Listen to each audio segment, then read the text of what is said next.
Hello and welcome to Hold Up, a movie podcast. Last time we perused the non-existent pages of prehistory. This time, after a time, we analyze the annals, tiptoe through the timelines while trying not to step on anything. Come along with us on a trip not to where, but when, because we press on forward and hopefully find a way back. For tonight, our theme is time travel. I am your host, Davan Skelhorn, and with me, as always, my co-host, Chris Worldmind Murphy. How you doing, Murphy? Oh, I'm primed to have a good time, and if you're lost, you can look and you'll find me right here on Hold Up a Movie Podcast. Looking to have a good time. Time Here after with Jeff time. Mader. Hey. Guest, Jeff Mader, my cousin of the show, everyone's cousin here on this network. Cousin Jeff. Oh, from the Yeah, Jeffries cousin tube. Jeff from the Jeffries tube. Named those tubes named after this very Jeff. See, some people don't know that. This is season 1, episode 19, our penultimate episode of the season. You know, unless too many time shenanigans happen, and then who knows where we'll end up.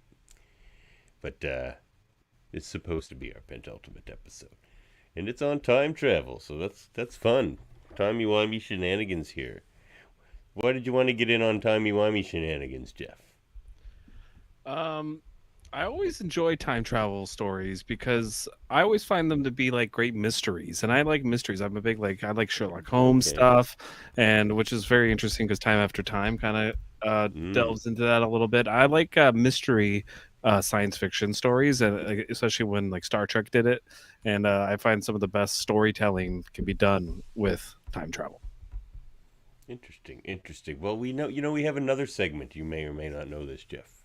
Our listeners certainly do, and it's called Origin Stories. Oh, So, Jeff, what's with you and movies? what do you mean? Like, what? Why do I like movies, or like how did I get into movies? It's as vague a question as you want it to be, hence the way I put it, but you can take it that way if you want. Everyone What? takes it a little bit differently. What's supposed to be in movies? Who did it offend? That question right offended somebody. It was Kevin Millard that offended. Oh yeah, Kevin. The Yeah, best Kevin reaction. just Like, goes, What does that mean? what? Whereas, like, on the very next episode, Adam thought it was, like, the greatest question ever. So, It's a very what's personal with you in question. movies? It's very personal. That's why Kevin probably didn't like it. Maybe. Because I would say that for me with movies is I kind of started like really getting into movies when I was like 8 or 9 years old. We'd go to the cottage over in Enfield. Oh, yes. And we would watch pretty much the same 3 movies over and over. I think it was Mission Impossible, the first one, Titanic, and then there was one other one. Oh, I think it was Sound of Music or something. It was something like that, but I never watched that. Not So I watched. President. Oh, American President might have been on there too. Yeah. I bet it was. My mother loved that movie. She did. Yeah. And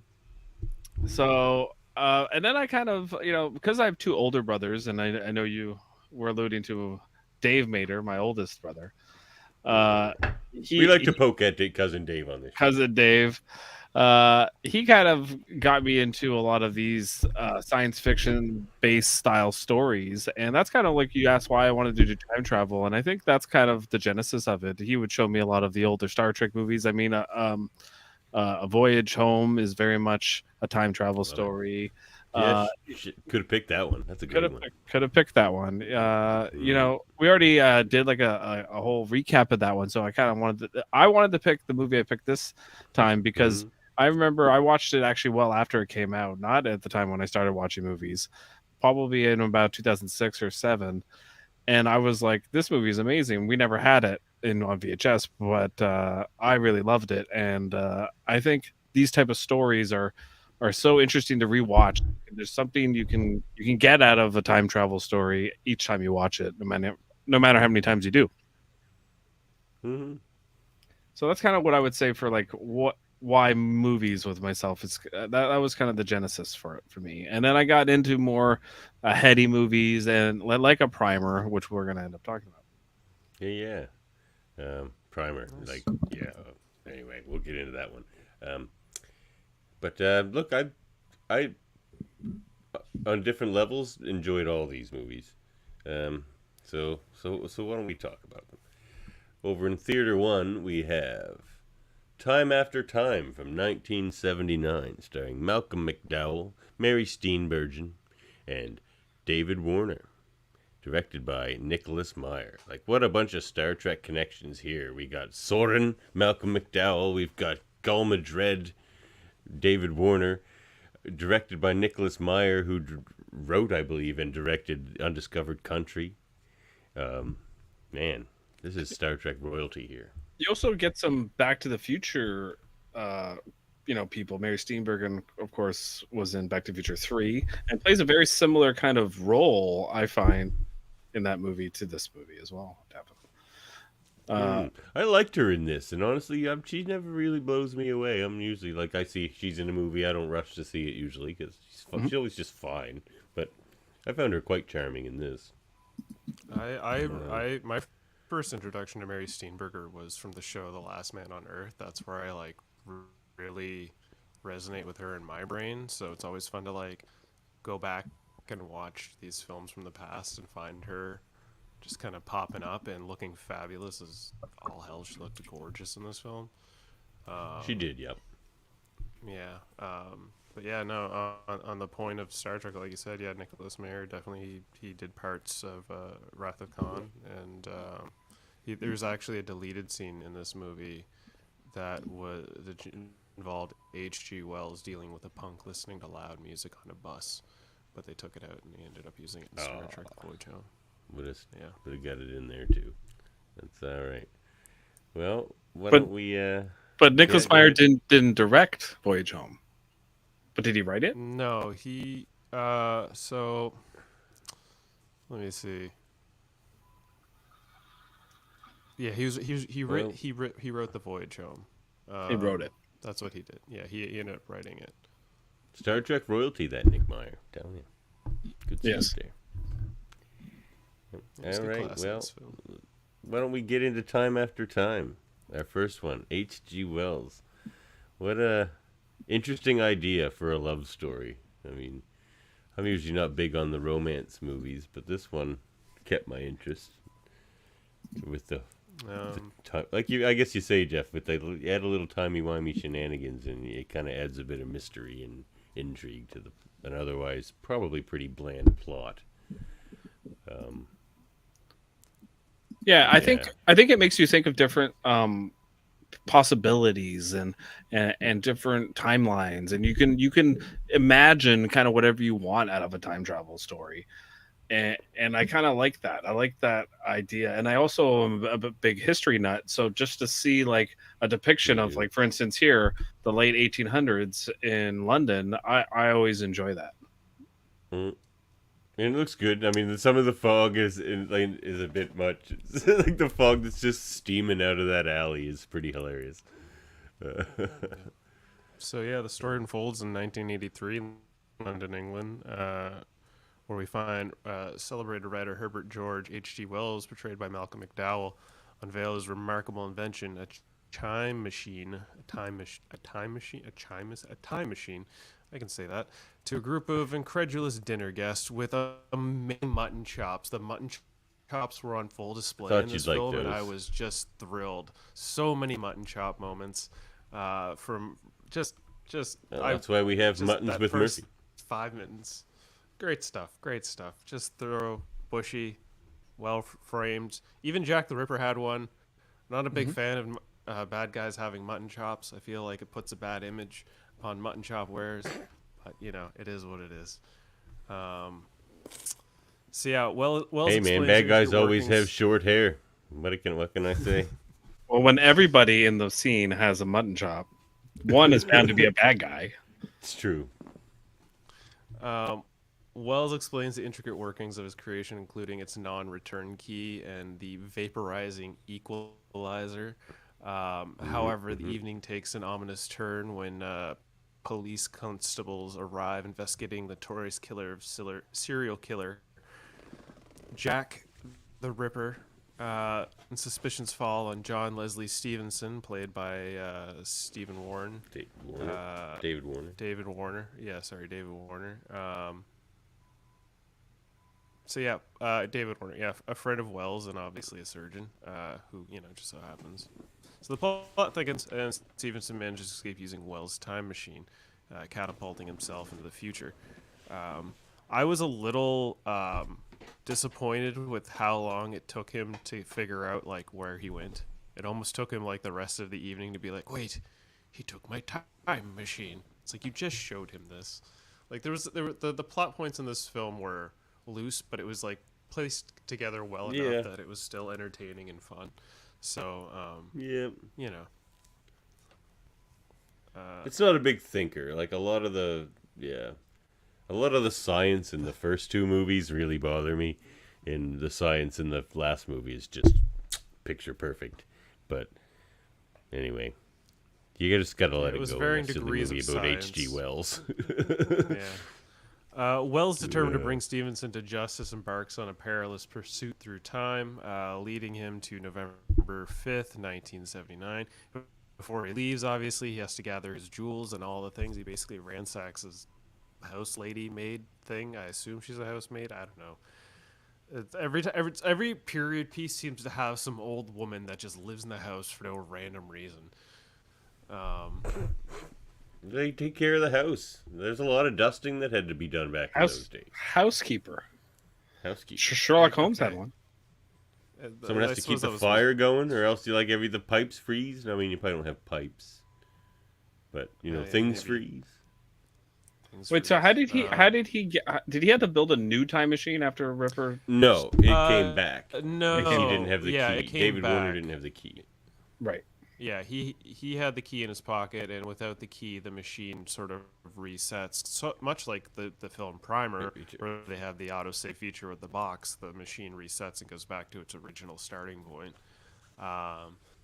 And It is kind of funny that they made the writer of the novel The Time Machine actually have a time machine and make a movie about that. Yeah, I really like the twist. I saw the trailer for this film and I'm like, this is going to be good. Like, there's a ton of great time films, but I've never seen this one, and I was like, the concept's too good to pass up.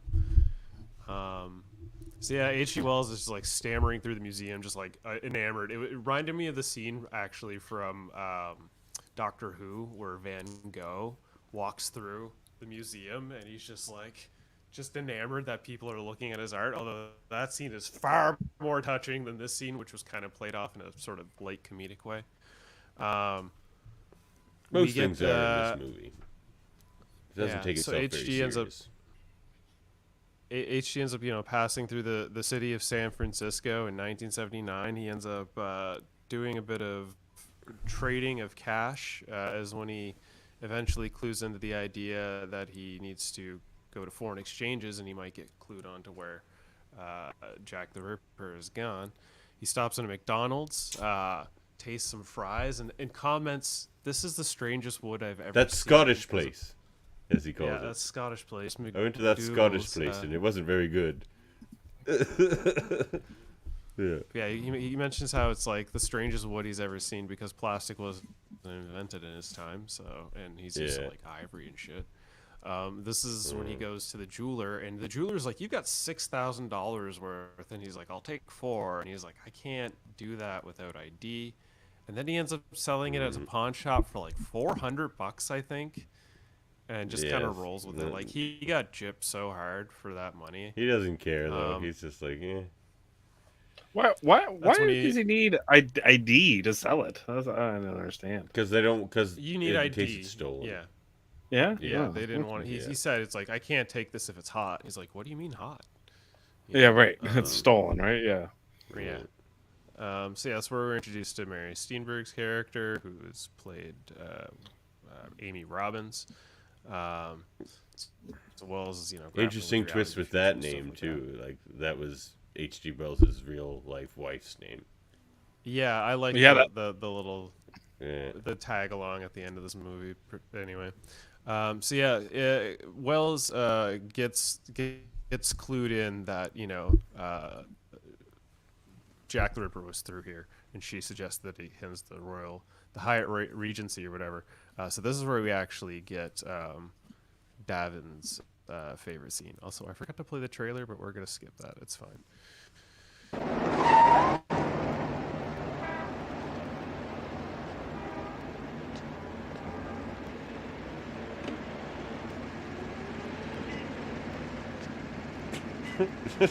What's up, Doc? I beg your pardon? You were saying where to? Could you please take me as quickly as possible to the Hyatt? Book it. He's never gone so fast in his life.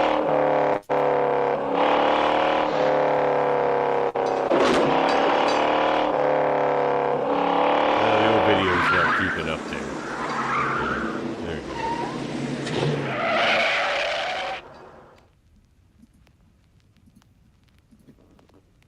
Yeah. So Yeah, I just thought that was kind of funny, just because he had seen cars before, but yeah, a little culture shock there. It was either gonna be that or like the little chase scene he has with Jack the Ripper, and they like go down the elevators, and stuff. Yeah. So yeah, he ultimately finds Jack the Ripper at the hotel, and these two have a very thorough conversation about violence and how he thought his sort of perfect world would. It didn't turn out what Wells thought. What basically all us positive futurists think the future will be. The film delves into the themes of violence and societal change as Stevenson confronts the stark contrast between his past and a modern world. The dramatic confrontation between Wells and Stevenson unfolds, resulting in a struggle for control of the time machine. Do you know what this? It is. Sorry. Do you know what this scene Yeah, reminded? You know what this scene reminded me of? I kept thinking about it when I was watching. It was actually it might have been my second favorite scene in the movie. It reminds me a lot of the interrogation scene in The Dark Knight. Like H.G. Wells is kind of like Batman, and Jack the Ripper is like the Joker, and he's talking all about the Joker's talking all about that this is the way people are, and they I want to just show people that's what the way it is, and this is my playground, this is where I belong, I'm home, he says says that to him. And H.G. Wells is people are willing to believe in good. And I just kept thinking about that scene because it's the two forces kind of colliding here with each other. Yeah. I take it back. That silly little car scene was not my favorite scene. My favorite scene is when he points out that he thinks it's going to be it's kind of split up. It's not one scene, but I like the idea that he thinks it's going to be a utopia. Right. And even when he gets there and it's it's clearly not, he still thinks it's a utopia for a while. Just that it's very strange. He thinks this utopia is very strange for a utopia, but he still believes it's definitely, of course, a utopia by then. And then, of course, they find out that it's a lot more like Jack the Ripper's kind of place. And that whole juxtaposition, I think, was probably my favorite part of the movie. Not really a scene. Mm-hmm. So yeah, these guys end up, struggling for the key, and it takes them through the streets where, HG chases them. You get this funny scene where HG's at one bridge, and then 5 blocks down the road, Jack's at the other bridge, and they're like, do I go this way? Do I go this way? Do I go this way? Do I go this way? Before they all decide to just head to the left. I was laughing really hard at that scene. I thought it was the most ridiculous, but it was just too funny. It's you guys are so far apart. Yeah, their little chase scenes were hilarious. And then, he just gets smoked by a car. Yeah, absolutely just creamed by a car. And then H.G. Wells takes him to a hospital because he's afraid for his friend's death, who's also a surgeon. So naturally, the surgeon's going to wake up. This is my headcanon. He woke up, signed his own death warrant, and then dipped, And that's what he's basically, H.G.'s getting the notes oh, he died, sweetie. And he's like, what? oh jeez, and then he wanders the streets where he runs into Amy Robbins outside the bank she works He at, of likely all he also places. maybe just killed somebody and put that body there. That's another headcanon I thought too. He's like, he definitely killed somebody and then just left. Yeah, he probably just killed somebody. Yeah. Oh, so that's probably adds to the body count because when I was reading, there's like they only counted the women that he killed, but nobody ever considered that extra body with the one that he would have traded places with. His John Doe. That's the thing about time travel movies. Somebody almost always dies. Yeah, kind of odds of paradox. Well, Or does it? don't mess with time. Time has a way of messing back. It does. So do spheres. Don't go in. We'll get there. We'll get there. So yeah, Amy and HG attempt to avert a grim future. I'm just getting it. Anyway, these two end up going on a bit of a date, which kind of reminded me of Lord, I have the worst short-term memory. That spy film that we watched, one with the plane, North by Northwest. That's the one. Yeah. Yeah, it kind of reminded me Oh, of like that, the train dinner scene. Yeah, Yeah. but not Kinda. nearly as spicy. Like No, it was like, nice, not but as it wasn't charming as as like Cary Grant. yeah, yeah. So it was an alright scene. Sorry, It went on a Malcolm bit McDowell. long. Like Malcolm McDowell was just kind of okay in this role. He didn't really wow me. Yeah, no, Mary Steenburgen like acted her ass off, and She did, and and so did David Warner. yeah, David. He was Warner actually was kind of intimidating and scary. He's like, yeah, he's a great. He's scary in Titanic. He's scary. in a lot he's of scary things. and everything. Yeah, He's just a scary man. fair enough. Yeah. Yeah. So yeah, we get these two sort of like wandering through the woods. The discussion I believe was she's talking about her past and his past relationships and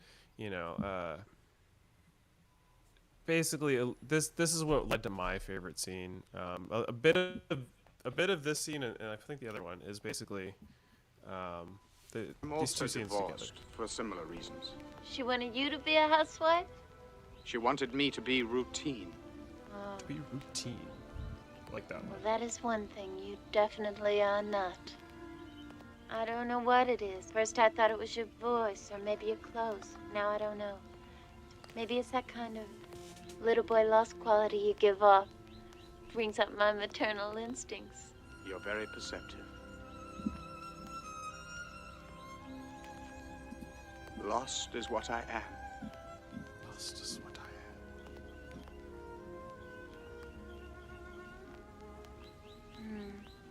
am. No.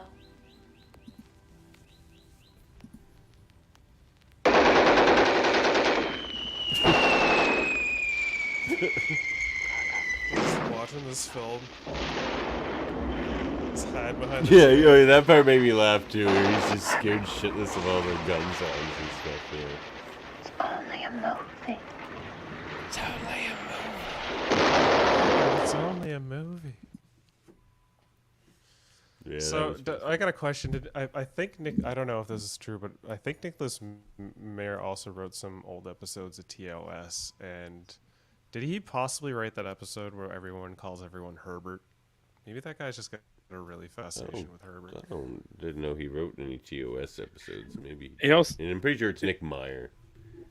Meyer. he also has a fascination with San Francisco because this movie's set in San Francisco, which is very strange because considering it starts in London, and then also Voyage Home is in San Francisco, and it's also a time travel movie. It's just like, why San Francisco? Like, I don't get it. True, they Okay, time so- traveled, but also traveled through space to San Francisco. Well, okay. Here's Interesting. my thought behind Oh that. Like, no, that it's because could that's where play the out. museum was, right? Yeah, that's where the museum was. Like they took his ship and put it in the museum. This time machine. They put it in the museum. That's just like the plot reasons. But I actually have a kind of like headcanon theory is in the fact that because of where the position of the Earth would be at the time of like I thought about that too, 1893, but it's very more likely he would end up in the friggin' ocean. Like there's like a friggin' 80% chance he's ends there's up large, in the he did friggin' that, ocean. and then in the ocean or just in space in general, but like we'll just say he like and not in a got the basement. math off, like but he would lucky be. enough to land up. But why would? Yeah, I don't know. Yeah, it's weird. There's definitely some stuff in this movie you're just like, what? But you just kind of forget about it because it just keeps moving. It's well paced for a movie from 1979. It looks very pretty too. Like it's like really, Yeah. it's a pretty movie to watch. I find it because like I really enjoyed it because I'm like, wow, you actually get to see what like the streets of San Francisco look like at that time, and in like in good quality. A lot of movies I find from even in the late '70s, I don't find look this nice. So that's Yeah. that was a plus. Well, they had a decent budget for this film, surprisingly. Spent it all on that I suit. gotta admit- People kept commenting on what a great suit it was.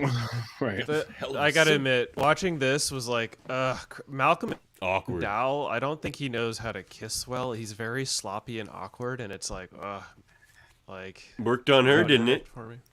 Worked on her. Didn't they Yeah, get married? certainly did. They did. They also got divorced. But yeah, I found that was probably my least favorite scene in the movie. Actually, it was just very awkward. And I'll tell you what another reason why that was my least favorite scene in the movie. So Are we talking about the kissing or the? he or goes the- through time, and when they hook up there, because he goes through this time machine where it got super hot and he was like sweating balls, right? So first he was sweating balls in this suit, and then he goes through a bunch of chases. So he's running in this suit for like hours. Corduroy suit. Because it's just chase after chase. Never once does he shower. And now he's hooking up with Mary Steenburgen. He would smell awful. She must be into stinky sex or Also- something, because otherwise it makes no sense. I just wanted a 5-second scene where she's just like, oh, go take a shower. Or he goes and has a shower. We just needed like a 5-second shower scene in there And because if this you- is disgusting. If you think about that, you've also got to add the accumulation of his 1800s funk that probably wasn't showered that well, Exactly. He would bath. He would only just bath. Smell awful. right? Like just awful. I think he would be like perplexed by a shower. Wouldn't he? I guess. Yeah, true. That would have been a funny scene, actually. Yeah. We needed that scene. It would be less gross and yeah. Because like right Or behind maybe him. he's This is. kinda- I didn't know that there were he's electric figuring out how to use the toothbrushes. electric toothbrush. Yeah, In neither did I. I was 1979? kind of surprised at that. Yeah, Yeah. I was like, wait, they Yeah, were there. everything- It clearly yeah. plugs straight into the wall, which is like exciting. Straight I just charge started to the using an brain. electric toothbrush like this year for the first time, and I'm just like, my God, where have you been all my life? They're amazing. Dude, I know. I started using one like a few years ago, and I will never go back. It is the best feeling in the world. Yeah, it is. So yeah, little Amy Robbins here. She's glowing. She's telling her coworker, "Yeah, I'm having the best time. We should do a double date." And that's when Jack comes back because he wants to do a little more exchanging. I just She love his clearly outfit, figures- man. He just looks so funny. He's just like He's trying to be like stylish, though. I liked hipster it. Jack. Like, yeah, I was man, disappointed hipster he shaved the Jack is mutton here. chops, but I understand. Jack the hipster. Jack. Check the hipster. and I don't even think she's like spitting. She's just horny. Like she even says to him in the diner scene, she's like, "I just am looking to have sex." Basically is what she says to him. And she's like, but I need to Yeah. like the guy." Yeah. So can I like you? And he's like, I don't know. It's like, that whole scene was I'm not hilarious. an idiot. He's just weird and awkward. Like you just Yeah. don't know why she likes him the whole time. He's just very Well, strange and awkward. Not yeah, she's like, particularly "You're charming. He's You're like, shy, so that activates my mommy urges." It's like, yeah, oh yeah, she does say that. doesn't she? She's pretty good in this movie. I will say, Right. she's very funny. So she breaks it to H.G. Wells that Jack the Ripper's here. He eventually clues into the fact that she's the one that mentioned the hotel, and he, uses his deductive Sherlock Holmes skills to put it all together that he's the H.G. Wells connection. When he leaves, it so just he takes- comes right back there all of a sudden. Though that was creepy. man. Yes! It was creepy, but it was also funny because he would have had to walk around the giant I know, it's desk like- and then like go behind It it, is. and then sneak up behind her and just be like, Yeah. "Let Henry." He does it in like know a I'm second. here." Like, Yeah, it's all It- happens it like ki- within a flash of a second. And again, kind of Like, this- reminded me of The Dark Knight when the Joker's doing that to Rachel. Like I was like, what's going on? know, This she's movie's just like basically paralyzed. The Now I Dark got Knight. these It's the Dark scars. Knight. Yeah, It's exactly. The Dark Knight, starring turns out to be H.G. the Wells proto-Dark instead of Knight. Bruce Wayne. It's like, Yeah, what's the difference, exactly. really? The time machine's the Batmobile. Yeah. Yep. That's how I watched this movie, guys. Here's him with Mary Detective Steenburgen's Gordon. Catwoman. Yeah. Yeah. Yeah. He's trying to explain to Gordon that he's from previous time and he's H.G. Wells and but here's the caveat: he's actually Sherlock Holmes. That's gonna solidify your story Because he doesn't Call think they'll yourself know Sherlock that name. Holmes. It's so funny. So they probably don't know he's from that obscure novel I read once. Like, yeah. So yeah, he gets was this pretty funny. note from Jack where he's like, "I know where you are. I know where where she is. Well, Give Commissioner me the Gordon key here and I'll sucks kill her." though. Like, he just sucks. So he blows it by like 10 minutes. He's like, "Oh, sorry, I didn't believe you like 10 minutes earlier. Sorry about that." Also, the handwriting on that note before was very good. I mean, it would be. It's Very very good. elegant, right? 1800s, man. People actually cared. Incredible Like, penmanship. letter writing was a skill. So art, yeah, we're down by really. the pier and docks here, where basically H.G. Wells is telling Amy, the whole kit and caboodle, the whole spiel, if you will. This is where we get Jeff's favorite scene. This is a good scene. Please, Amy, listen to me. I have listened to you, and a bigger crock of shit I never heard. Look, I don't know if you're crazy or what, but anyway, I don't care. Just go back to whatever hole you crawled out of. Go back to your machine. Amy. Wait, Amy! Amy! Amy! Amy, what if I can prove that what I've told you is true? Perfect. But what if? Won't you give me that chance? I know I sound mad. Don't you think I knew how you'd respond? Didn't I say yesterday that when you knew, you wouldn't believe me? And I said I would. I said I would. She did. That was a great line. Yep. Things are happening. She's just such strange delivery in this movie. Like, she came up with this kind of like unique character. Yeah, the crock of shit I never heard. Crack of shit I never heard. It's like, it's very strange.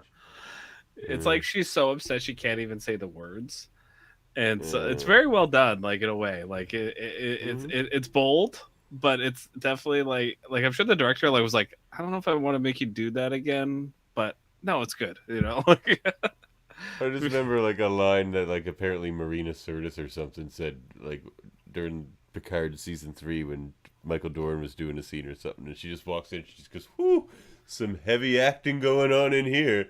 Like, I just feel like there was like some heavy acting going on from Mary Steenburgen in this movie. Yeah. Oh yeah. She's carrying those pivotal scenes, I would say. Yeah. Malcolm McDowell's kind of just like leading the scene along, but Mary's bringing the fire. Yeah. So yeah, after that scene, basically they head to the place where he has all the proof that he's H.G. Wells, including pictures of himself. I mean, that's all the proof. He just has pictures. Like, he could have put Well, those yeah, there. pretty much. Like, I mean, that solidifies it. Like, that's a pretty good sell. I also like the bit earlier when he first shows up and his glasses are all broken and he walks by his desk and he kind of looks around and then he just he palms into a certain drawer and he's got a second pair of glasses like any good person that wears glasses would. Yeah. I like that scene. That was a fun little bit. We're also introduced to, I believe, is that supposed to be Mary? Yeah, it's supposed to be. No, it's just one of those another. It's one of his hooker victims. that they're trying It's to her save. friend. Yeah. Oh, yeah. No. Remember, 'cause she invites her friend over.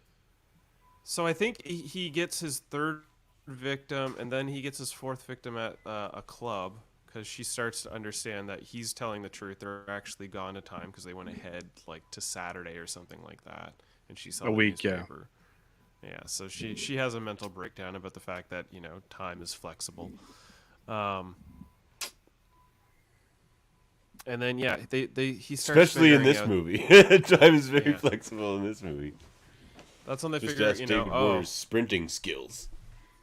we know where the next victim will be. They try to get the cops there, but that ends up not really going down either. Yeah. Because the cops are Commissioner Gordon's because he not keeps the saying he's best. Sherlock Holmes, right? Yeah. They had a Well, he already plan blew his where credibility Amy's with them because he's Sherlock he's just Holmes. like, all right, I'm not Sherlock Holmes. I'm H.G. Wells. It's like, okay, buddy, who else are you? Gonna tell us your yeah. So they think he's responsible for the murders. He goes to the pawn shop and gets a gun. Heads back to Amy's place, where she's like passed out on a bunch of she took a bunch of NyQuil. I'm gonna say I forget exactly what sedative she took, but she Back took in a those bunch. days, geez, who knows? Yeah. So yeah, he gets busted, and this is again reminiscent of The Dark Knight, where he's like trying to plead with, Commissioner Gordon to go back and save Mary, where she's going to be killed. She wakes up sort of almost too late. She's about to leave, and that's when Jack the Ripper shows up, and then you get this like scene where the cops show up and Buddy vomits, and then they like cut, and it's just like a hand on the floor with a bit of blood. Very low quality, nothing crazy, but you find out that was her co-worker, because her co-worker had shown up and Amy had gotten away, but she's still got a knife to her throat because Jack the Ripper's on their tail. This is basically turning into the climax of the film. There's the whole confrontation. He starts running the time machine because he's got the key from H.G. Wells, but he's has figured out how to drive, so he's driving. My favorite little Easter egg is the Wayne and Garth Gremlin. Is basically what the vehicle that she owned. It was the Wayne and Garth Gremlin without the paint job. The Murphmobile? The little Murphmobile. So yeah, we get to watch H.G. Wells drive that bad boy. He's like, give me the key, find Lever B. He hands over the key, and that's okay. I don't have all the screenshots here, but basically, No, he jumps in the time machine. Yeah, he jumps in the time machine, and that's when H.G. Wells grabs the vaporizer. He basically pulls the plug. Just removes the vaporizer. Yes. Yeah, the shiny crystal that he gave a kiss to earlier, pulls it out and vaporizes Jack the Ripper into the ether of time. I feel like it could your open body up to a sequel. transports without the machine, without that piece. Yeah. So without the vaporizing equalizer. Why didn't Jack the Ripper kill Amy? I guess he didn't care, but yeah, why would he was a murderer, and that's his whole thing. I don't know. That was I felt like my he was going to. Yeah, I assume they probably just didn't do it because it's a 1979 film. But I think he handed over the key because he was also supposed to be friends with H.G. Wells, so I guess he didn't want to hurt his friend. So it's a very Hannibal-esque sort of take on H.G. Wells and Jack the Ripper. So yeah, basically at that point, Jack the Ripper's gone. They're like, well, I've got to go back to time. And she's all like, but I can't go with you. But I got to go with you. Don't you leave without me. And he's like, okay, are you sure? And she's like, yep. And then we get this bit at the end where H.G. Wells married Amy Catherine Robbins, who died in 1927 as a writer. He anticipated socialism, global wars, space travel, and women's liberation. He then died in 1946. So that's the film. That's the movie. All right, well, which performance would you guys hold up? Jeff? I think you got to hold up Mary Steenburgen's performance as Amy Robbins. I think I think she was 19 or 20 years old when this movie's made. It's pretty impressive, and she doesn't seem that young. I mean, maybe it's 1979, a little bit of maturity, but she seems like she's mid to late 20s. So she's got a lot of she seems worldly, and I just think the way she portrays the character is quite good. She impressed me in this movie. Hmm? Agreed. I'm most impressed I've ever been with her in a movie. But But I'll pick David Warner. I thought he was legit creepy. Yeah, he was good too. It was, for basically being a 3-person main cast, they held this film together. And Yeah, you, I Murphy, dug it. you went with Steenburgen? Yeah, I went Steenbergen. She's gorgeous. She's She was funny. She really good, made yeah. the whole thing more believable. If it was just Malcolm McDowell, I would kind of probably fell in out of favor with the film. He didn't really. He was add a bit lot. flat. Yeah, he was a little flat. He was sort of just moved the movie along and brought you two scenes with either David Warner or Mary Steenburgen to entertain you. But he was sort of just like the vehicle. Yeah, he's the Batman. He was the Batman. Yes. This was the Dark Knight. We've been over It was this. the Dark Knight. I've come to the realization, thanks to Jeff Mater, that time after time. Yeah, it was you've seen the Dark Knight. You've seen this movie. You'll never It's watch. half as long. You'll never watch The Dark Knight ever again and not think about Malcolm McDowell. Well, Jeff mentioned it a bit earlier, but the setting aesthetic, Murphy, you're always worried about that type it of was thing. gorgeous. God, he's so angry because I ripped on that silly little cabin movie. So yeah, no, it was great setting and aesthetic. I thought it was very relevant of the time. It was polished. It was good lighting. It was just it was interesting effects for the time machine. I enjoyed it for a product of 1979. Yeah, great stuff. Yeah, look good. I think it was fantastic. Good. The shots of San Francisco and like even the scene where they're in like the restaurant that spins around, like just I thought it was I feel like you don't get that anymore in movies where you get a real snapshot of the time and the place. And this movie no did one that. puts that kind of time into anything like that anymore. It's No. like, we'll just do it in post. Like we'll just make it look smooth in post. Like I love seeing that in a movie, like you say, like a great setting, someplace on Earth I've never been before. I mean, that's what I love about Medicine Man that we watched on this show. It's just beautiful. It's all in the jungle, and they climb canopies, and you have all these canopy vistas that you see. I mean, it's freaking beautiful. Yeah. All right. Well, I guess that's time for.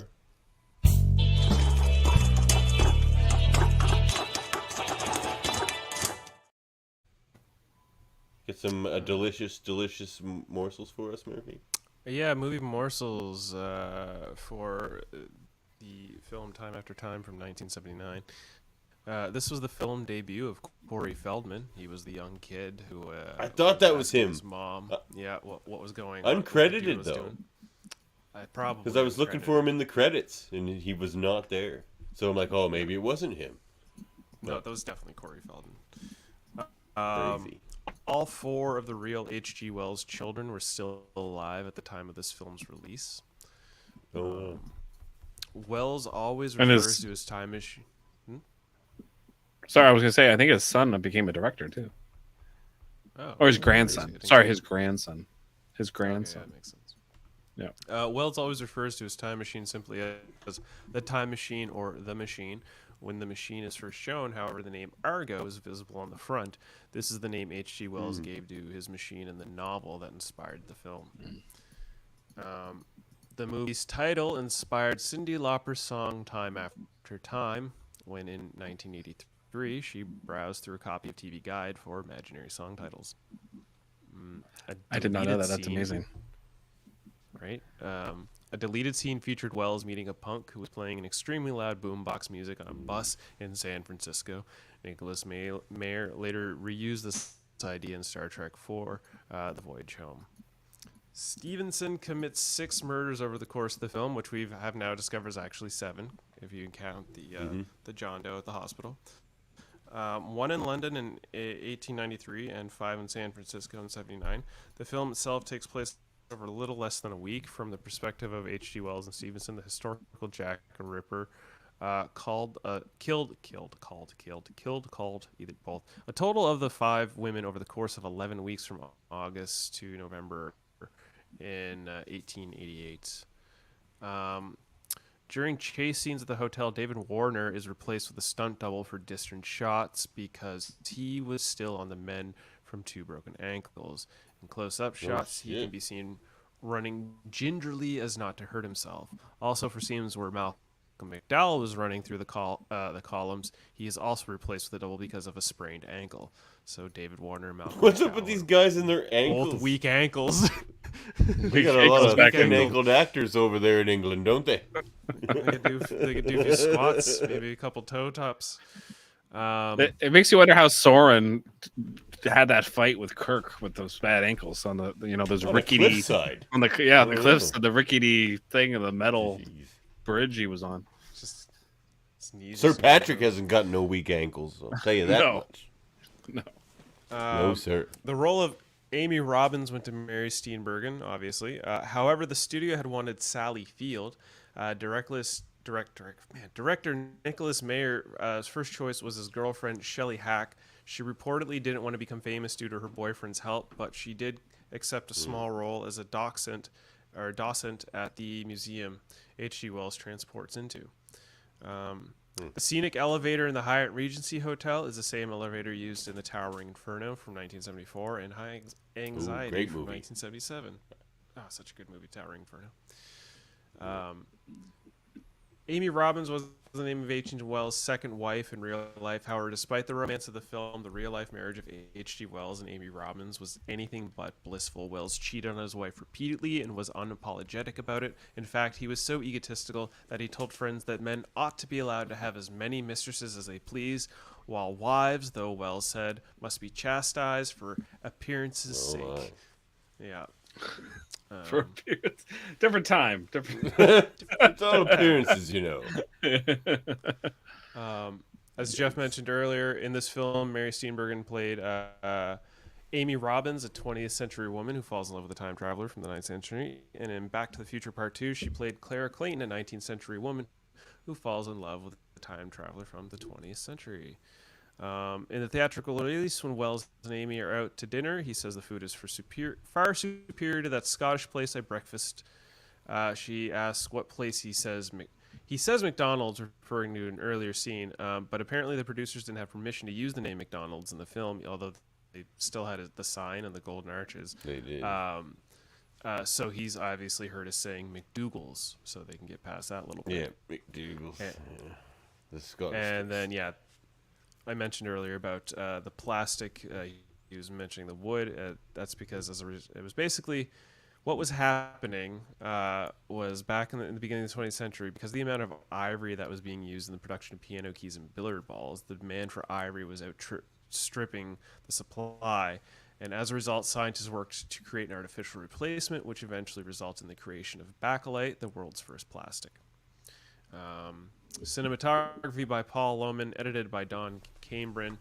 Music by Mikolas Rosa, who had won an award for this film for that music. I think it was also his last film. Release date was September 7th, 1979 at TIFF, and September 28th, 1979 in the United States. Running time of 112 minutes. Budget of $1.2 million with a box office of $13 million, and that is Time After Time. Do you know, I have one further morsel that you didn't mention. Do it. Do you know who was supposed to play Jack the Ripper? Well, the studio wanted instead of Nicholas Meyer. Mick Jagger. Instead of David Warner, you mean? Yeah, instead of David Warner, sorry. They wanted Mick That would Jagger. have been awful. That would have been awful. That would have been awful, and I'm surprised I didn't see And that. so would Sally Field. I didn't like that either. I liked the cast they ended up with. Rewatchability. Yeah, the cast is great. Rewatchability? Like, what is it out of a 10? I like this movie, but I don't know that I ever need to Just see it yes or again. no. There's just not a lot there. Yeah, I would show someone that hasn't seen it before and rewatch it with them. But other than that, no, I wouldn't just pop it on for a rewatch. Yeah, I can't say I'm gonna go out of my way to rewatch it again. But if somebody's like Not a lot of meat. Owl film that has never seen it, I would be like, oh, we gotta at least watch this. Like, I do love time machine movies. Like, one of my favorites is like the Time Machine with like Guy Pearce, I think. Which was directed by H.G. Wells's grandson. Was he? Yeah. That's actually the film I would have gone with if Davan and I didn't switch places for this episode. So, All right, the big question. Does it hold up? Jeff. I think it holds up as like a rom-com type movie. It's like that's kind of how I would watch it, like as like a date movie. Yeah, it's a good date movie. I think it does hold up as a rom-com. It's better than most modern rom-coms I've seen. Yeah. Yeah, I'd agree. It definitely holds up, especially as a rom-com. A little less on the calm. There's not a whole lot of comedy. It's more like they've replaced some of that with like a bit of suspense and. Yeah, it's like romance mystery suspense, but there's not too much mystery and there's not a whole lot of suspense. Yeah, it's mid-level, but yeah, it holds up. All right, that's an A movie. Time after time. I forgot the cue of playing the trailer. Usually I like rewatching the trailers after seeing a film to kind of like pick out the scenes. I'm going to leave this up to the panel. We can rewatch this for funsies, or we can just move along. Move along. The move along, the trailer? Yeah, I've already watched it. It is good, but yeah, that's it. We don't need to watch it. The trailer for Sphere will be way more strange.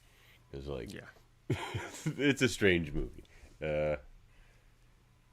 There's just these are three very different time travel movies. That's for sure. It's a good plate we've put down here.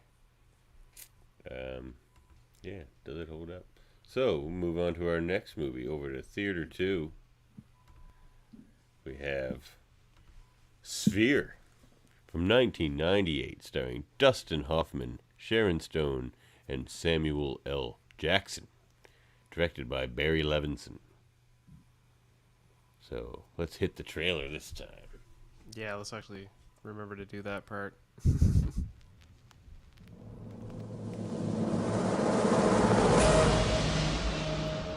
What did you tell him?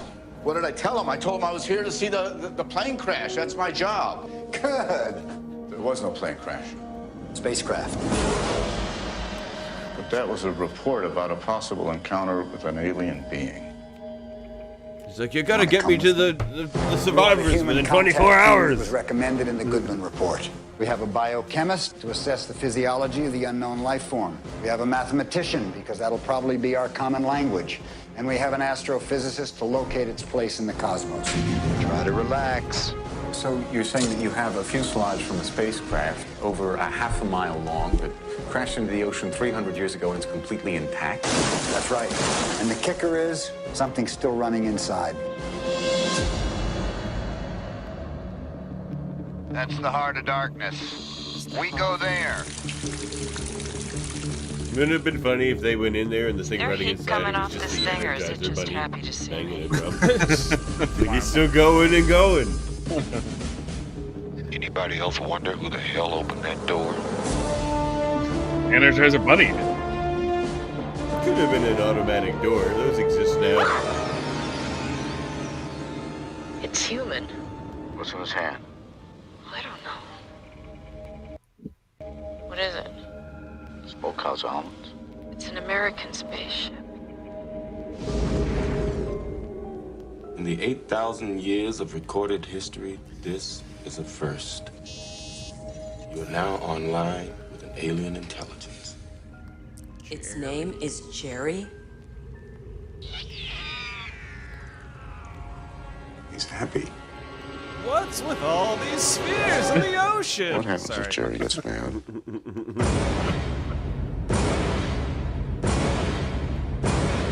This is how you spell sphere.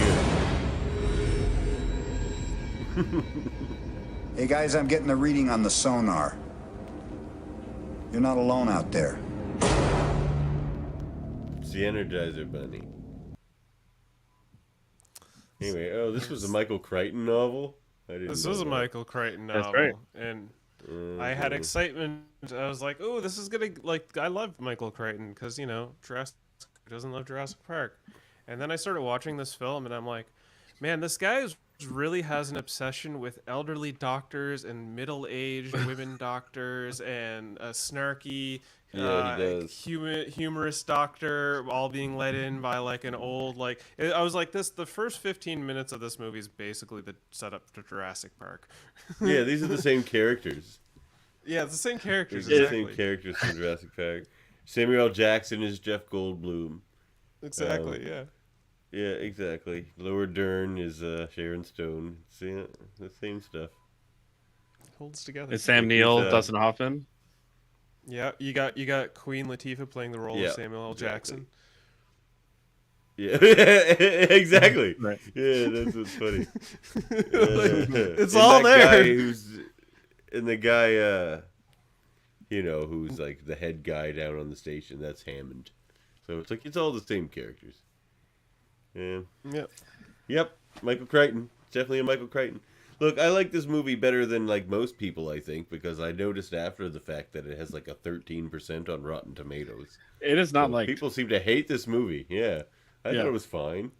I mean, I didn't. we'll get into hate it. the movie, but I found it like slid off in the last quarter, and there was some things that just was like, really, all right, okay. The science is awful. Like they science say, is a they bit crash through a weird. black hole. You can't. A black hole is not a wormhole. You can't crash into a black hole and end somewhere else. All of your atoms have been destroyed, and then you're stuck in a well of gravity for all time. Well, they No. believe Like in there is Interstellar. some belief that it actually comes out on the other side. Like you're just gonna be. No, fine nobody on the thinks other side. that. Liv Schreiber that's- said it was There's some rudimentary argument. astrophysics in this movie. No, nobody thinks that. Trust me, black hole is the end. Like a wormhole is a different thing, and a wormhole is just theoretical. We don't know if they exist or not. But no, you don't travel through a black hole, and then there's a up chance 300 they- years behind. Like that's not Okay. that's the worst method of time travel we're gonna cover tonight. Way Well, I worse mean- than just whatever the hell H.G. Wells came up with, which they don't He had a even crystal. explain. This is still worse than that. Hit a because vaporizer. their explanation is awful. See, that's one thing. Like if your explanation sucks, just don't explain things.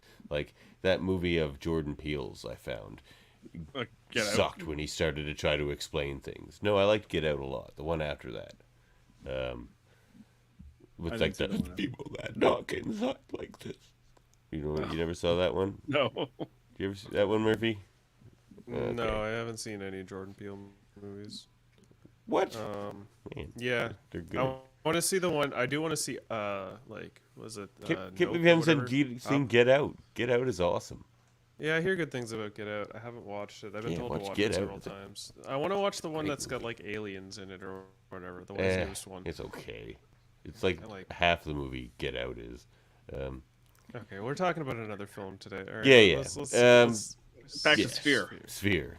Yeah. So Okay, Sphere. back to Here's my thing with this Yeah. movie. Okay, I really enjoy watching this movie because I enjoy the performances, and I'm not a big Jurassic Park fan. So for me, if I'm gonna go dig in with those characters, I would rather watch this movie than Jurassic Park. I know to both of you that's probably crazy. That's blasphemy.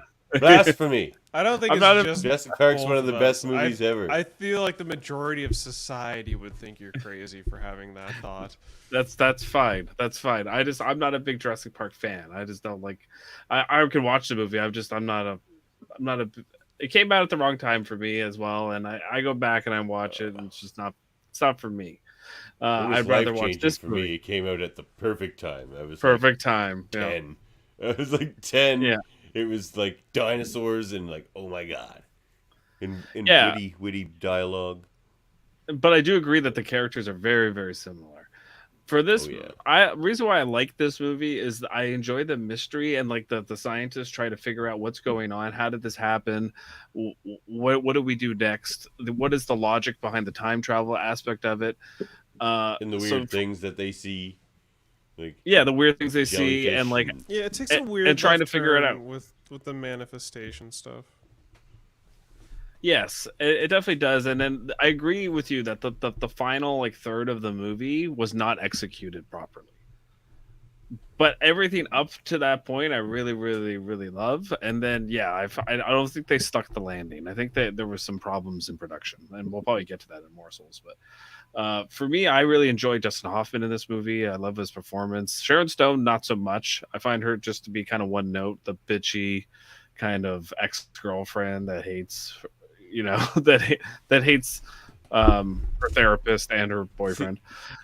That's a bit of So- a recycled character for me. I was like, as soon as like they show that they were used to date, I was just like, Yeah. not again. Like I don't need to see that dynamic again. It's never Yeah, interesting. Okay, so yeah, for me, I was not. Some writers are behind Dustin obsessed with Hoffman. exes. Have you noticed that? Yes. Like some writers just love Yeah. X. It's how we. It's how you get out. You know them feelings, which I'll have. I've got some. I guess. Yeah. Anyway, thing is, Yeah. I wasn't a big fan of Dustin Hoffman. I don't think he was the right choice for this film. Mm-hmm. Like, I really probably could have enjoyed maybe any other leading man behind this. He adds a certain likability to the character, but he's just so, as you said, one note with Sharon Stone. I found Dustin Hoffman to be kind of one note in this film. The leads aren't strong. Samuel L. Jackson's pretty cool. Liev Schreiber. Together, you know. Liev Schreiber's always good. Yeah.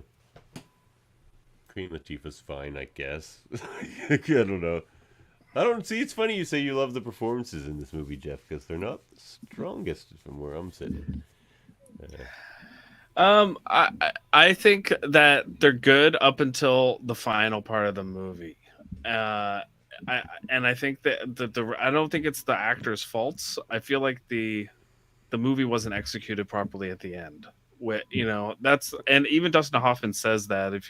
I know he said that after the movie came out, maybe a few years after, he was unhappy with the way they finished the movie. Maybe they run out of money. Rushed it. They rushed it for the release date. Is what apparently was the rushing for the release date, so they didn't take the time to flesh out the parts that they needed to. So yeah. This is our time travel episode, fellas, and I haven't seen this episode we're doing right now before. So as a matter of deductive logic, we're not going to survive this podcast.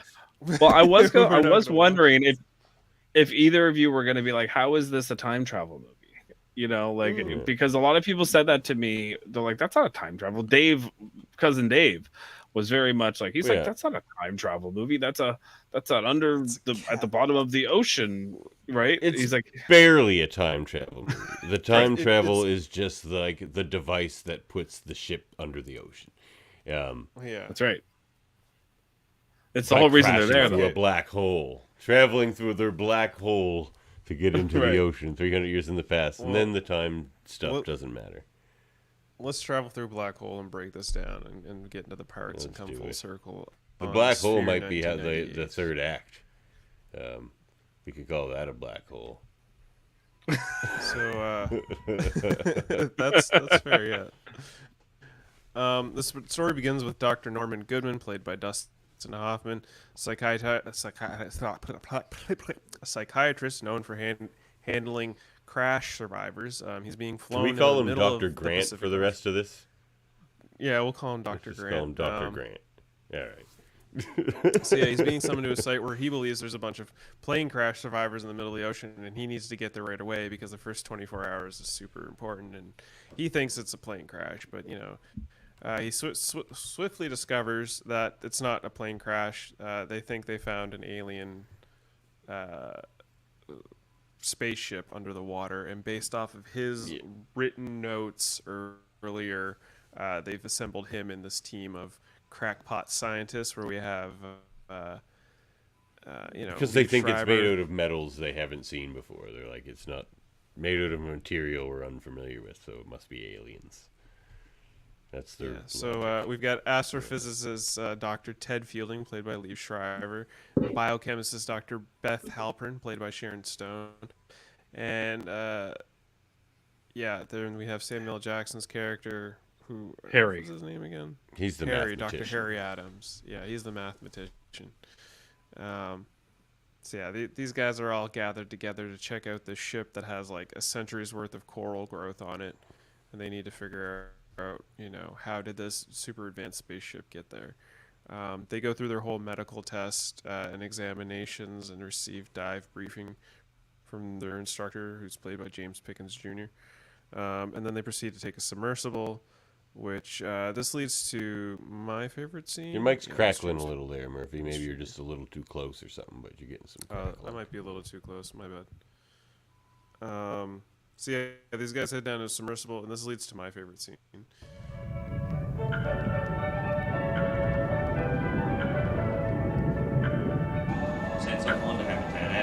How you holding up there, What's up, Ryan? Loose.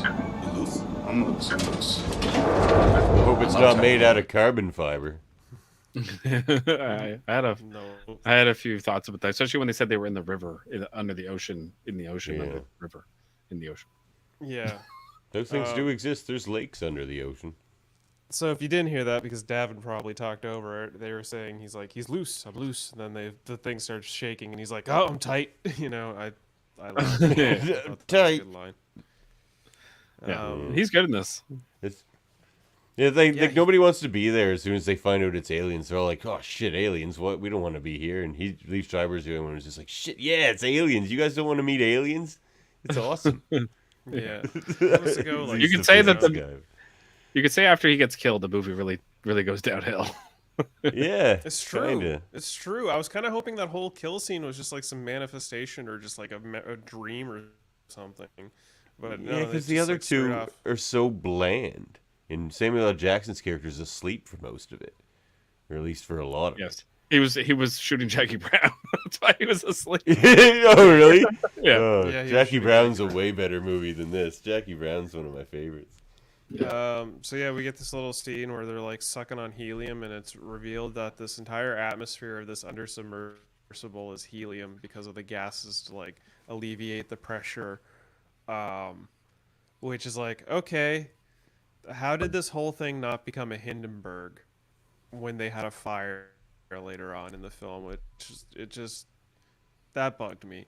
That particular little like they're having a fire, the whole thing should have become a bomb, but whatever. There's also when they walk to the space station, they should be crushed like bugs, because there's no way they're not be walking. Like that part bothered me the most. Under the water. Yeah, it should be a mini sub that takes them to the door, and they should just walk through the mini sub. Like that's how they should have shot it. Oh. But they were like, no, you're gonna walk on the ocean floor. Do you know the amount of pressure that would, that makes? I agree. There's stupid things in this movie, and I understand why people have problems with it. But at the same time, why did they need a sub? Why didn't they just snorkel down? I know. They're like literally. I think they're like 10,000 feet down. Like it's insane. Oh, they are. Yeah. Yeah. Or like maybe they say it's 3,000, but either way, it's too many. That's too friggin' many. You ever gone 20 feet under? Your head starts to cave in. It hurts. Yeah. Like, I don't care how good those suits are. There's no way that you saw what saw what happened with the Titanic thing with the carbon fiber sub. Like it needs to be made of super super strong. That glass would shatter in seconds. So yeah. So yeah, the team, they've donned their space suits, or their dive suits, and they've walked to the spacecraft to find that the door is open for them. Beth spots footprints in the dust, and Barnes divides the team into two groups. Beth and Norman use the elevator to access the bridge. Okay. It's even funnier that way. It's like they walked through that extreme pressure environment in what look like space suits, which are built for the opposite of that, a no pressure environment. So they're the three God, also the footprints, right? With 300 years, like you could still wouldn't there be dust? More dust on the footprint. Unless it's a vacuum environment. Environment. But I don't know if it was entirely. I mean, it must have been vacuumed environment because there's no water in the ship. So and it was sealed until the door magically opened for them for an unexplained reason. It's never explained why the door opens. The sphere opened it. Yeah. That's what I think. But the sphere just opened it serendipitously. So yeah, these guys go their separate ways. Beth and Norman find this corpse with a hammerhead in it, and this is where I'm thinking, okay, so maybe this is the time travel bit. One of these guys end up this is supposed to be Norman or Dr. Grant, as we're gonna call him. I was expecting this to be that kind of timey-wimey stuff, but we didn't even really get that. It's they not. Just kind of are like, well, what's this? No, it's a future astronaut guy. Yeah. In the future, astronauts go into space and discover a sphere. Yeah, so they end up finding the flight. Oh my God, Cat. Sorry. Finding the flight logs of this ship. They discover that in English, which is just like, wait, this is an American ship, or it's just an English, a ship in English. It can, it doesn't have to be American. And then they discovered that there's one unknown entry, and that's the only one that they play, and it plays this wild graphic simulation that this is the ship going through a black hole. This was another part of the film that bugged me, because you have up until the year, what was like 2034, to search time in the future. You have all these records up to the year 2034. You play the unknown entry one, and that's it. You don't play any of the events that led up to that. You don't. Yes. You're not curious at all of like the technology and the things that went by. You don't go into any of that discussion. Like, what is that? Why not? They also go. They also go back. They go back multiple times. So they never go back to that room. Right? Like, they never go back to the room. They just go back to the sphere. They find the sphere and they're enamored with that, and they only just go to this room. It keeps drawing them in. It bothers me too, because you're right. Why don't they care? They're all scientists. Yeah. They're all, especially one of them. Like, you'd think it'd be Ted, right? Like, that would be like, no, I'm going to go check that out, because only Norman and Beth get to that computer and play that thing. Harry and Ted never go up there. So I always thought that was weird too. Did they even, like, they told them that, like, oh, well, this is what we found. It's like, okay, well, we're not just going to look at the other records, like what led them to the black hole. Maybe that has some, information. But all information is destroyed within a black hole. Well, Ted theorizes the ship time traveled through a black hole and arrived 300 years ago. And Harry believes the sphere is alive, since the futuristic ship lacks information about the black hole. The team's presence could alter history, leading to their deaths in the habitat. The crew faces a matter of deductive logic, which disrupts the return. So yeah, this is where basically we get the scene where they're told there's a hell of a storm going. We're getting power disconnected, and we're gonna have to bunker down. And then we get Davan's favorite scene here, which is... You see, it's curious. Ted did figure it out. Time travel.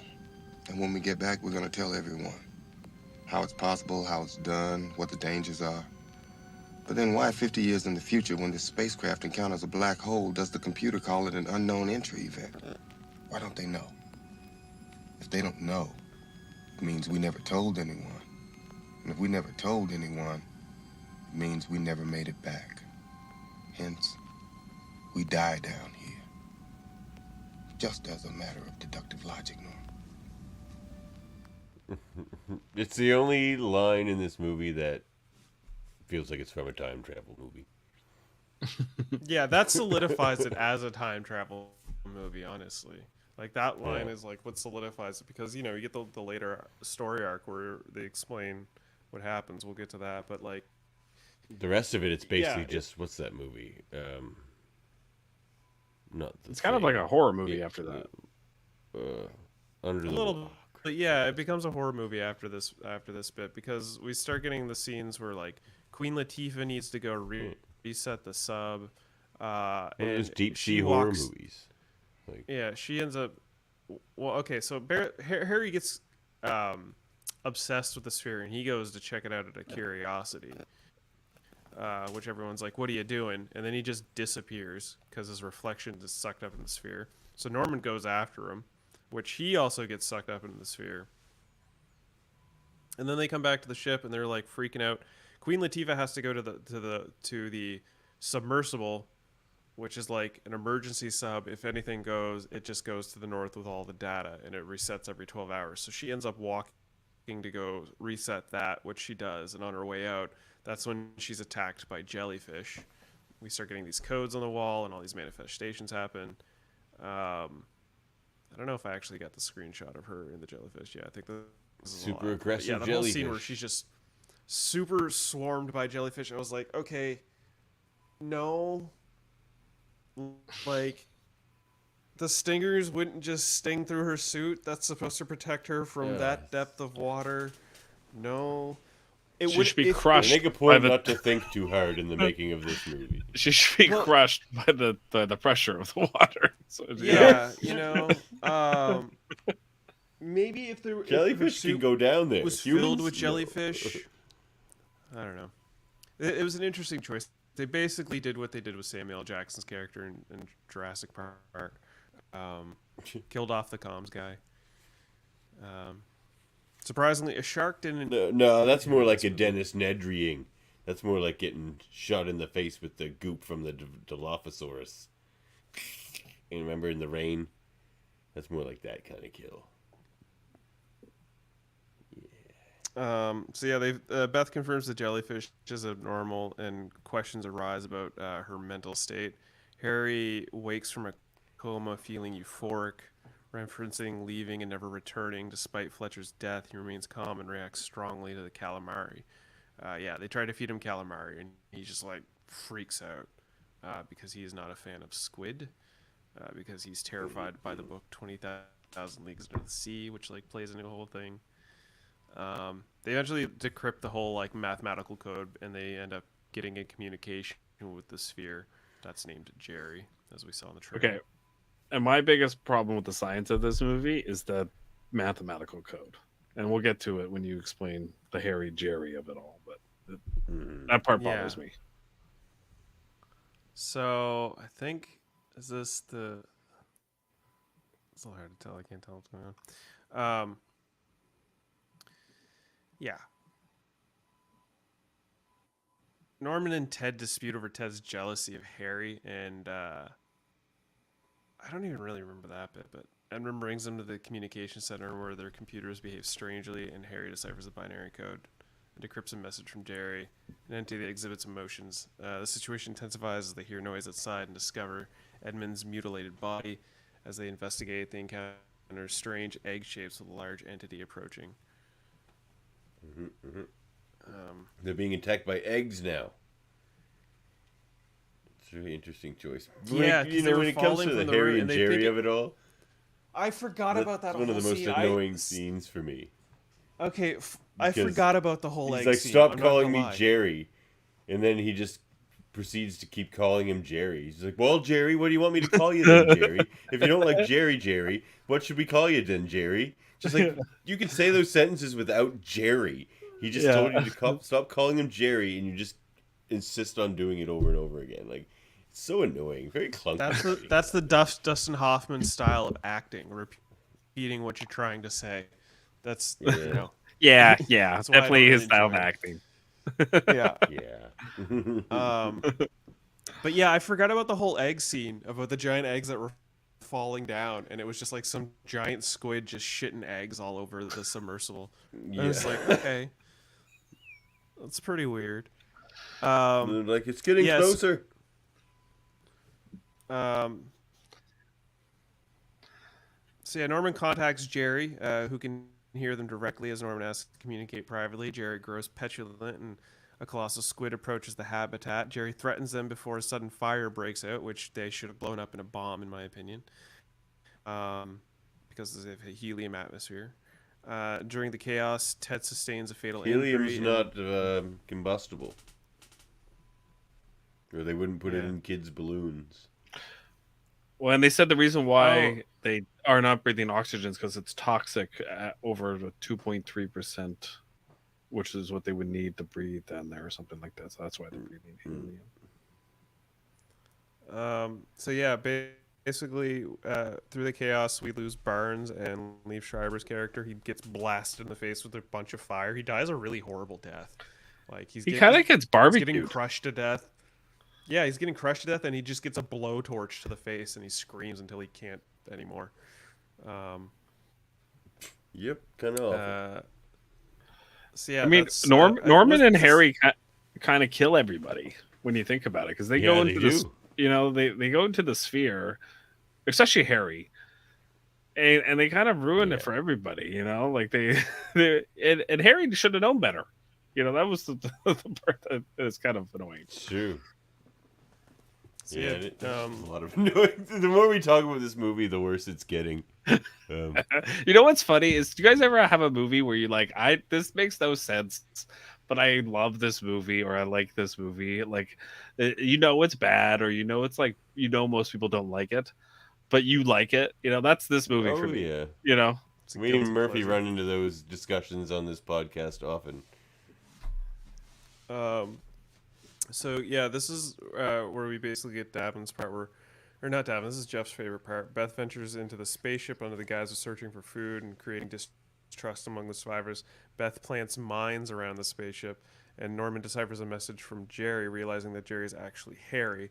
Norman explains this to Beth and recounts the significance of the squid from Harry? 30,000 Leagues Should I Under the call you Sea. Harry now, Harry? Harry, do you like the name Harry? Harry? Or did you like Stop Jerry calling. better? Jerry? Harry? Which happened, whatever it was, 10 or 15 years ago, which is so distorted in your head. I was out there, you almost got me killed. The man tried to save my life. You now want me to disbelieve Harry? Yes, I want you to disbelieve Harry. I want you to look at me and believe me for one time, Norman. Don't you... Look at me, Norman. Am I telling you the truth? You weren't there, Beth. You want to believe Harry? Norman, then that's fine, okay? Because he's done everything but part the sea for you since we've been down here, okay? But I'm telling you, He's been that sleeping. he is not Yeah. telling reading his you book. the truth. This is not about The him, dialogue in this movie doesn't make a lot of sense. is it? Who's this about? Like it's He didn't tell like you this what's scene inside the seems like it's sphere, from a did he? different movie. You didn't tell him, did you? You didn't hair tell him sounds what's inside the sphere. And how would you know that, Beth?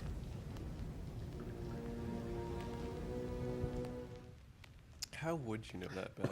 They never explained what was in the sphere, too. That's another thing that bothers me about this Because movie. they didn't have a Like, good one, which it's better. They did. If they'd have Yeah. just given us a bad explanation, it would have been worse.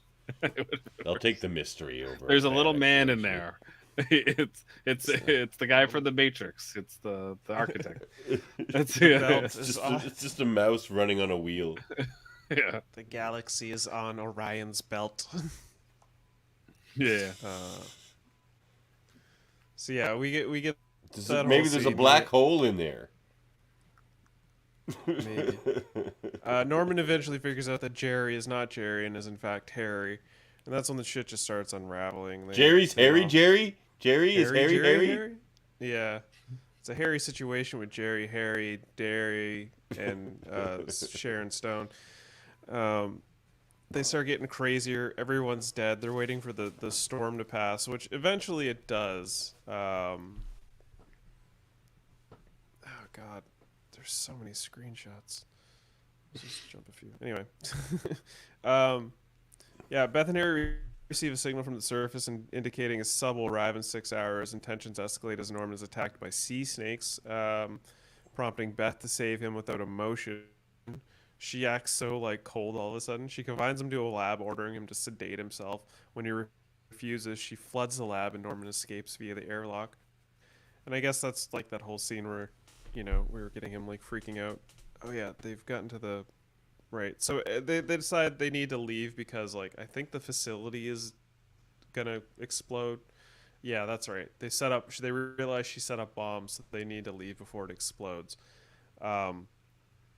They get into the sub, and that's when things start getting really wacky because they're all having mad hallucinations about where they are and what is exactly happening, and you get this jumpy mess of them being at the sphere, them being inside, and then he's like, "No, we are inside the submarine, and we're getting out of here." And Dustin Hoffman manages to push the red button, and the place explodes, and they end up making the surface, and then they have to do the decompression chamber.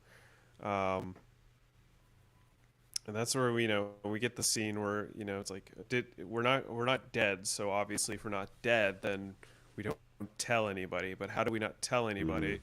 We make ourselves forget. They all don't tell anybody. Like, how did it almost ruins my favorite scene because he could have ended that sentence. Well, we obviously die down here, or just don't tell anybody.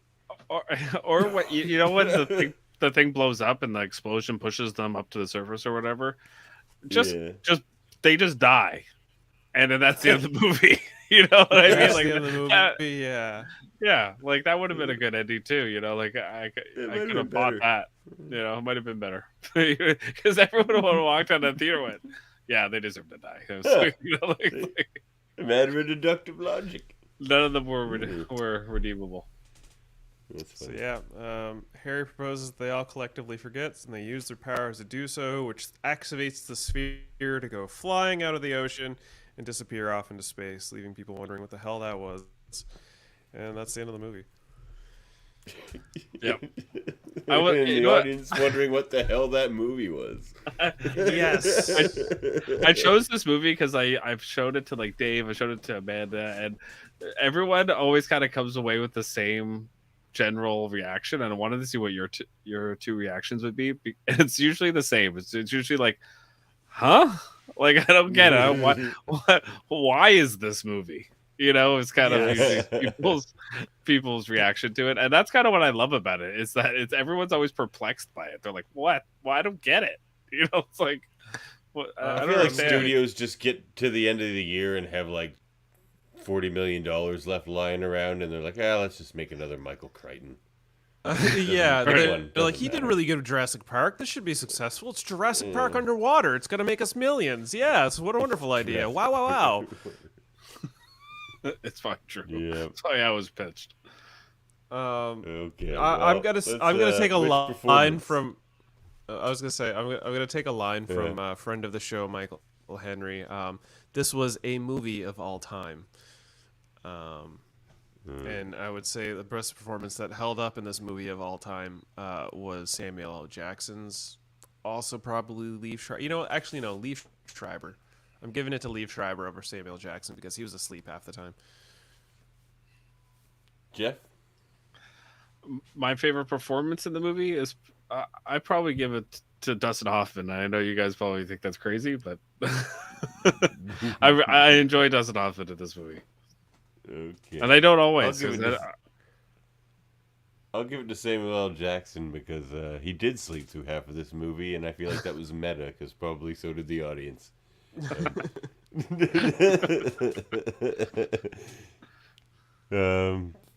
Yeah, look. I'll say this: of the three movies a Mater has brought onto this this podcast, this is the best one. What was the other? What was the? I know American President. What was the other movie? Gattaca. Gattaca Was just boring. Do you know what's this funny? movie kept me more engaged than Gattaca did. Dave brought that one on too, right? And that is funny because that's one of Rich's, our other brother's favorite movie is Gattaca. He really loves that movie. I think that movie's boring as hell. You know, it's so slow. And Jude Law always sucks, I find. So is American President Dave's favorite movie, or was that just a No? Okay. No. It was one of Mom's movies that she liked. It wasn't her favorite movie. But what, I wanted to know what Dave's favorite movie was, because if it was American President, then we've had all three Mater's favorite movies on the show. But if not, then we have to get Dave on with his. This isn't my Not favorite Jeff's movie. Yeah, it's not my favorite movie, but you know what? It is my favorite bad movie.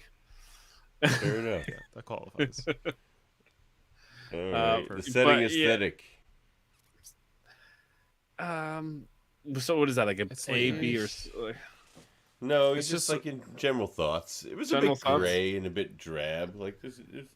It's a bit claustrophobic. It's meant to be. It's not very well lit because there's no light down at the bottom of the ocean.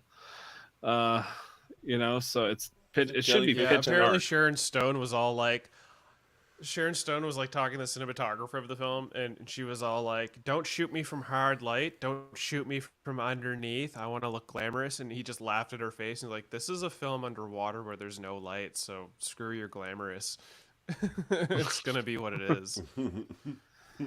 Well, that's a good point. Yeah, because there's not a lot going on as far as like the sets. Everything's gray steel, everything's dark and blue, and the poster for the movie is very much how the movie is shot. You know. Yeah, there's like three rooms. There's like in the sub, there's in the kitchen or the galley. There's like the room with the Harry Jerry TV. And those are like your sets in the room with the sphere in it. But like that's the whole movie. Yeah. By the way, my favorite movie is JFK. But really, you maters love your American presidents. Yes, we like our American presidents.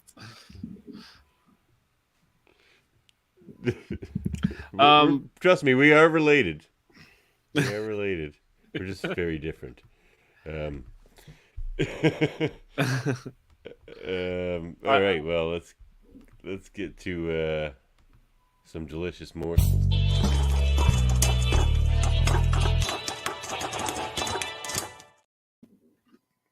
So for movie morsels for the film Sphere from 1998, as Jeff mentioned earlier, Samuel L. Jackson would work on this film during the week and then work on Jackie Brown from 1997 on the weekends.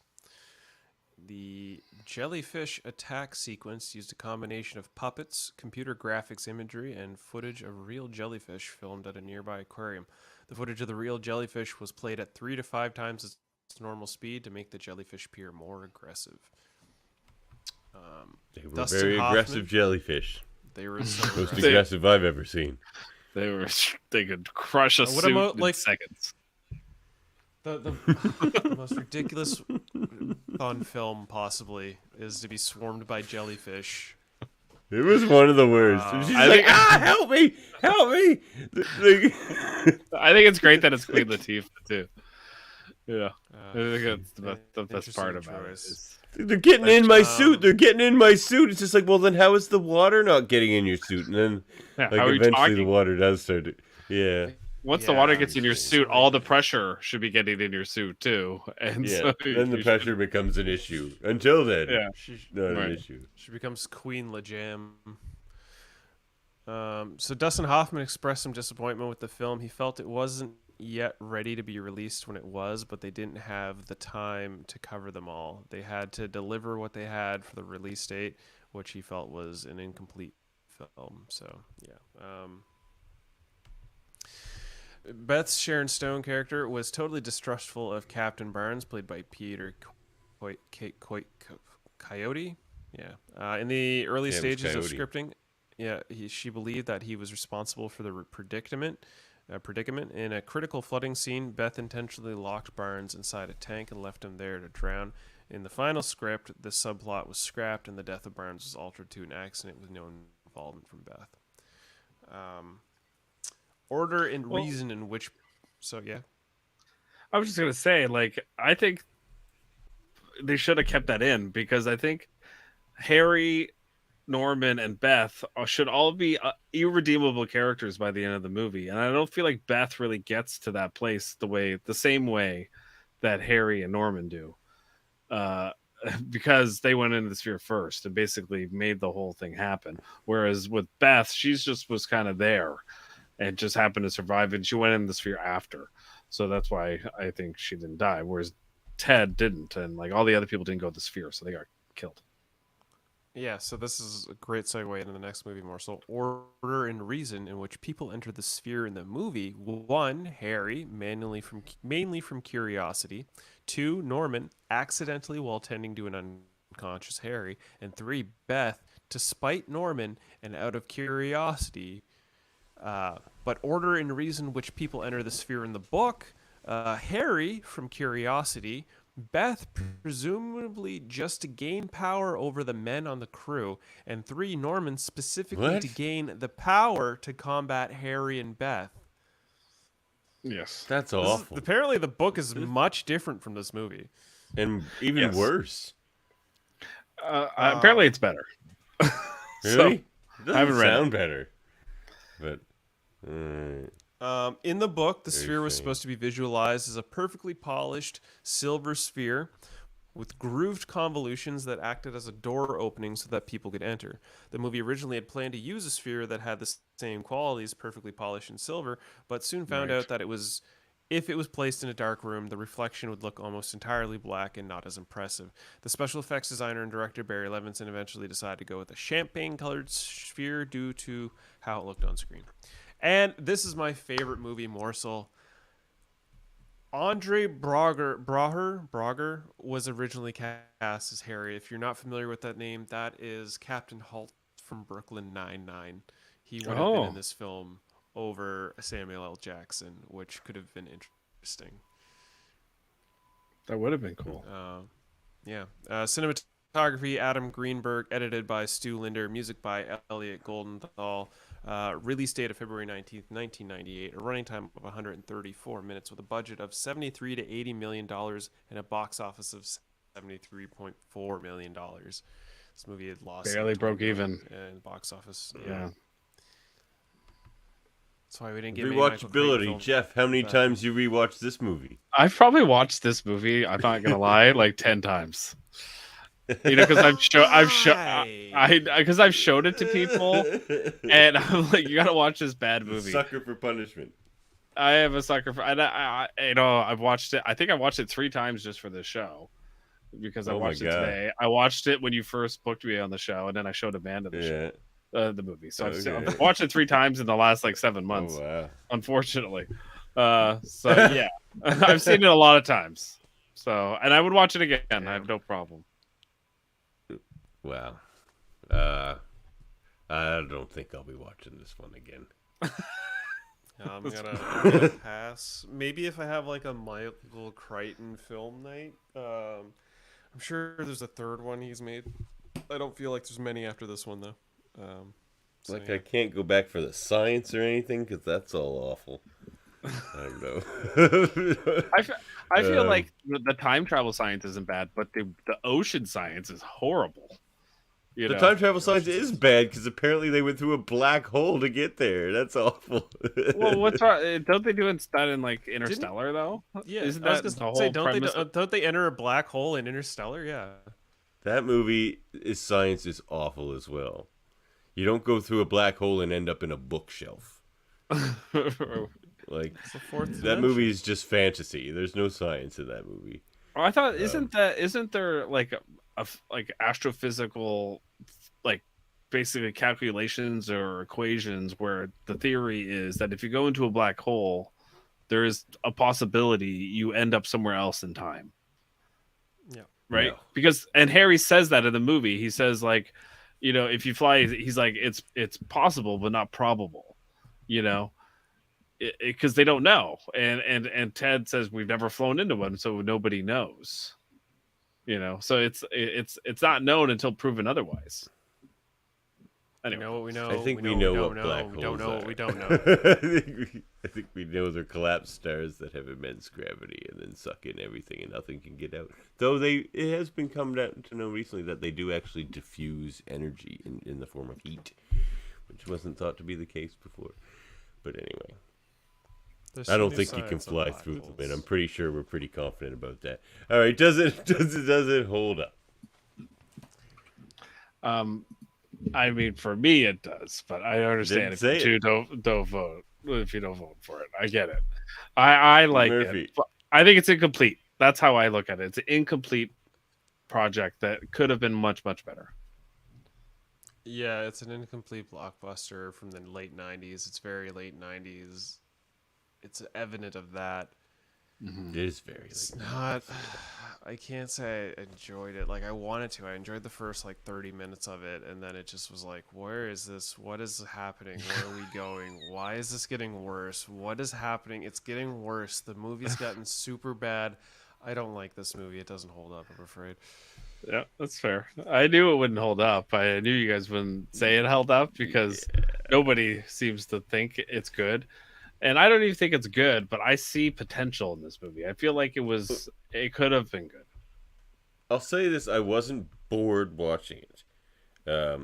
Which I can't say like for the American President or Gattaca. I was bored to tears watching those. But this I actually sat through and I was fine. But then when I got to the end of it and I was just like, well, that was dumb.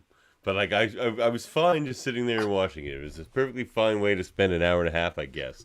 But it's dumb and incomplete and disjointed, and the performances aren't great. Yes. So no, for me it doesn't hold up. But you know that still makes it a B movie, Jeff. Yes. You saved it from the garbage pile. It's a garbage pile movie. It was a top shelf major pick. It was. that everybody always goes, "You like that movie?" I go, "Yeah," and then I have to explain myself, and it doesn't go well.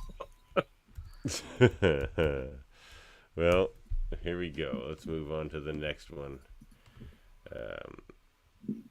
So, move on to Theater 3. We have from 2004, I should say, Primer, starring Shane Carruth and David Sullivan. Written, directed, everything by Shane Carruth. The guy is a friggin' genius, man, to even just write this script. Like, he's smarter than me. Well, this was a mathematician's movie, so I mean, it sure was, and he's a mathematician. Brilliantly so. Like he had like careers in like science and shit before. No, he was an engineer. He was an engineer. Or whatever. Yeah. Yeah. Who they do? I'm gonna say this. This feels like a mathematician's movie because there isn't a whole lot of emotion behind it. It was all just like, but heady science and this movie jumping around time because of the emotions involved. Like I have to agree with when we get there. I have to agree with Murphy on this one. The performances, like, they're good, but they are jilted. They are not to the same, like, it's very monotone. There's no actors in this movie. Yes, there's no scenes where like some dramatic actor is doing this great dramatic speech. No. It's the situations that are dramatic, like the fact that the doubles have to leave their family because one of them claimed it first. You know what? Basically, like, there's a lot of heartbreaking things that happen. And very tense things that happen. So, look, no word of the lie. This is probably my favorite movie. I was hoping it still would be. I haven't seen it in probably 10 years, but like ever. 15 years ago, yeah, probably. I love this movie.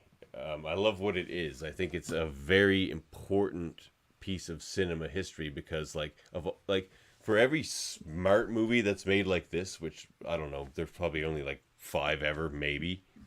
There's a million dumb as hell, bang your head off the friggin' desk stupidity movies. Like, there's a million Fast and Furious movies, a million Transformer movies, and one of these. And one of these is far more important than all of that trash. So it's okay to be smart. It's okay to do a smart movie. It's not for everybody. This movie is not for everybody. It's not for the Transformers crowd necessarily, like the Fast and Furious Transformers fans, the Fast and Furious fans. It's right. Like, there's no vroom vroom, yay car jump. Like, there's none of that. This movie you actually have to sit down and pay attention to. It doesn't actually explain anything to you. There's no exposition. You're just hearing pieces of conversations, and you have to like piece it together. And it took me like 5 viewings. You're not hearing pieces of conversations. You're hearing 5 conversations at once. And this is a J cut fest. This entire movie is just J cut after J cut after J cut of 5 conversations happening at once, and then like 7 different timelines happening.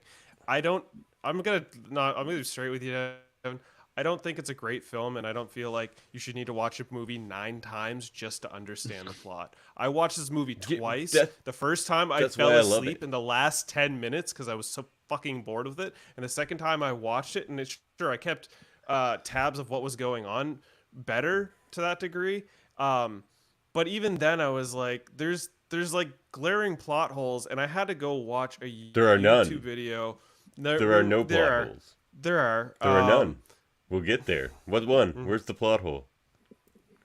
I mean, that's like, I thought there was too. I had to watch this movie 5 times over 15 years, but now that I have, it all makes perfect sense, and it's beautiful. It's beautiful. It's like mathematically sound. It's scientifically sound. I think it's a good thing that you can watch this movie and have to watch it more times to understand it, because that's an indication of the intelligence of its writing. If like they could have put 30 minutes of exposition into this movie, and it would definitely have been more watchable upon the first viewing, but it wouldn't have been a better movie. It would have been a dumbed down movie, and that's not what this is. This is supposed to. It would have ruined what this movie is if they'd have done that. Okay, I want to lean more toward Davan on this argument. But I also see like Murphy's point here, because every time I watched it I think 3 times. And each time I watched it, I kept wanting the movie at some point to just explain to me which timeline is it? Which, like, just a little bit. You don't have to spell it out for me, but I shouldn't have to like go through each little thing in the movie and go, "Oh, okay. Oh, okay, that's that timeline," or "Oh, that's that double doing that." And I'm just like, "Oh, I just got to a point where I was just like, can you have a narrator? Just explain it There are a little bit." Well, the narrator is second Shane, or whatever his name is in the movie. It's Aaron. His name's Aaron. The second Aaron is the narrator. Okay, so the movie starts. All right, hang on. Let's just watch the trailer first, and then we'll get into this because like we're gonna make a mess of this if we try not to. I mean, you've got the $400 billion. You've gone the charity route. You have this perfect 100-room mansion with matching his and her yachts and helicopter pads. How do you fill your day? What do you do?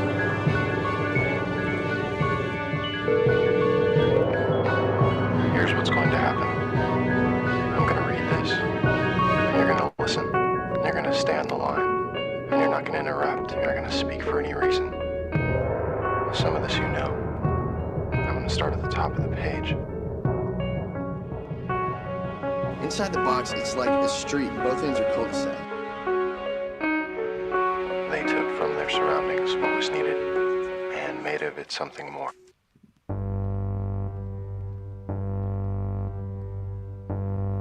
The ending is awesome. No way in which this thing would be movie's considered anywhere remotely close to This is a perfect movie for this. Why not the lottery? But I knew you weren't gonna like You this. have a margin account, right? Like, I 100% was confident in that. I did not like it. For now, though, if you wanted to, you can just tell her you had a good day. It didn't have enough. But I don't like, think of really it. I don't badly consider designed this GI a cars having sex. Like, that's what Murphy calls a good scene. Come here for a second. You bleeding? Did you That's see that? absurd. I swear that was him. What the That's hell is he what I doing? call a good Sitting scene. outside my house at Absurd 2 in the humorism. morning. There's no way I would tell anyone about this. No way. Stupidism. Can you think of any reason that This you movie is might? No, I genius. can't. Sometimes we do things. No, we don't know how we got to that. No, I can't. And it's genius because it actually I can't does think of any give you reason why I enough to would. figure it all out. You really have to pay attention, but it gives you everything you need. There was without value the in the exposition. thing, It was clearly, beautifully that they were directed certain of. as well. Like, but the errands you can tell by what they're wearing, which one's which. And there's only 2 Abes, and it's usually one Abe spying on the other Abe, so it's not hard to. There's not 2 We'll make Abes. money. There's 6. Yeah, Abes? No, there's 2 Abes. Yes, there's 6. No, there's 2 Abes. Abe doesn't create these copies of himself. That's what Aaron's doing.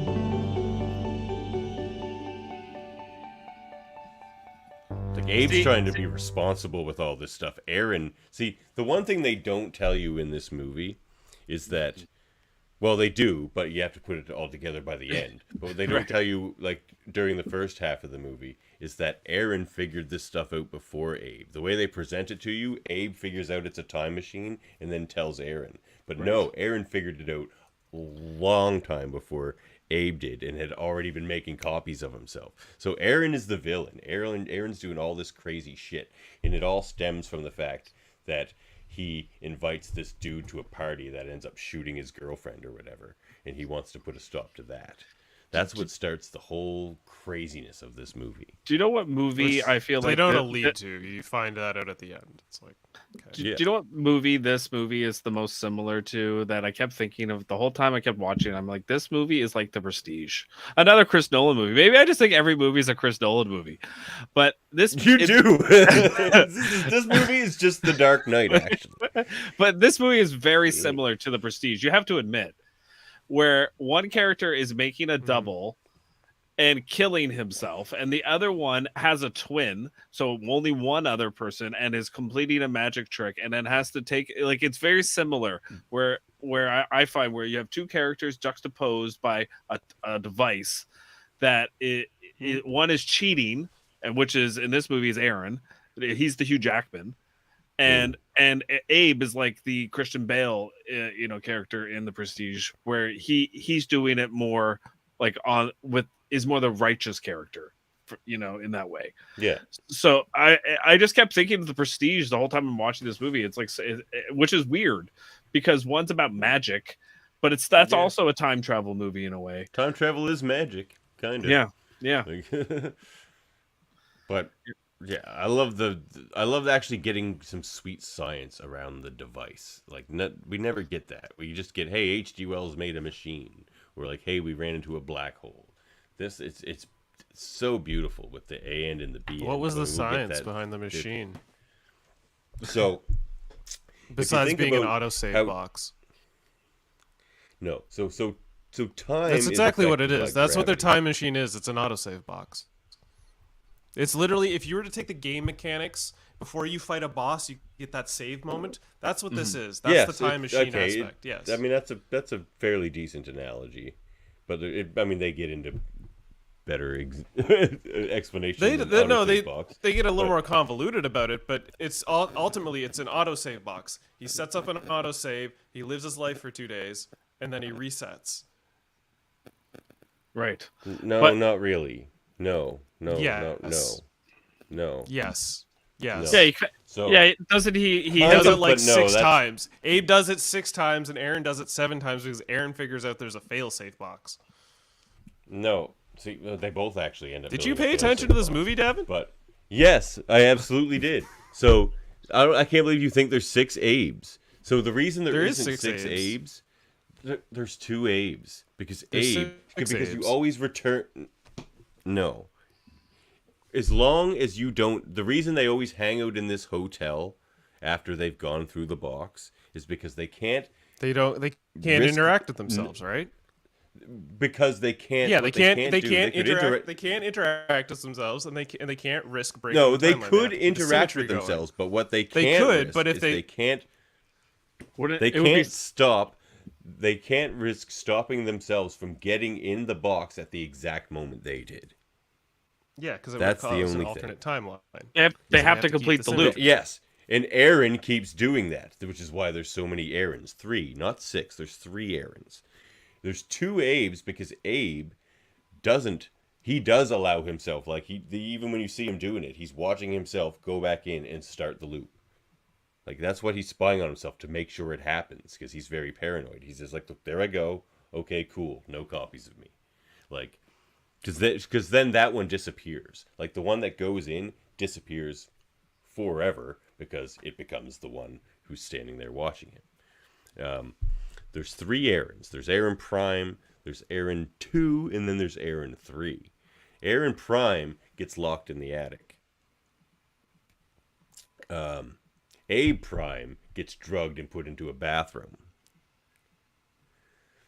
by Abe 2. Those are the only 2 Abes. What Aaron goes to There's 5 Japan? Abes and 6 Aarons. That's Aaron That's 2. Aaron 6. Aaron 2, like Aaron 3 leaves first. He's just like, I'm getting out of here. Aaron 1 gets the family. I'm gone.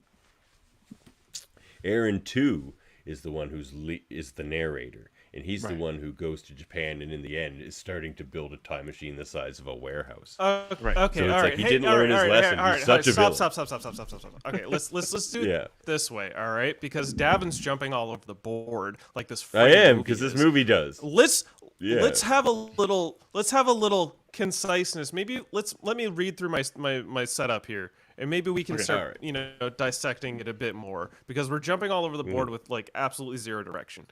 We are introduced to Aaron and Abe, which Abe's played by David Sutherland, Aaron's played by Shane Carruthers, and this whole movie is his fantasy, revenge fantasy, basically. Shane Carruth. Shane Carruth's revenge fantasy movie. So by day they work for a corporation, but by night they it's run not a revenge fantasy out of movie. Aaron Scourge.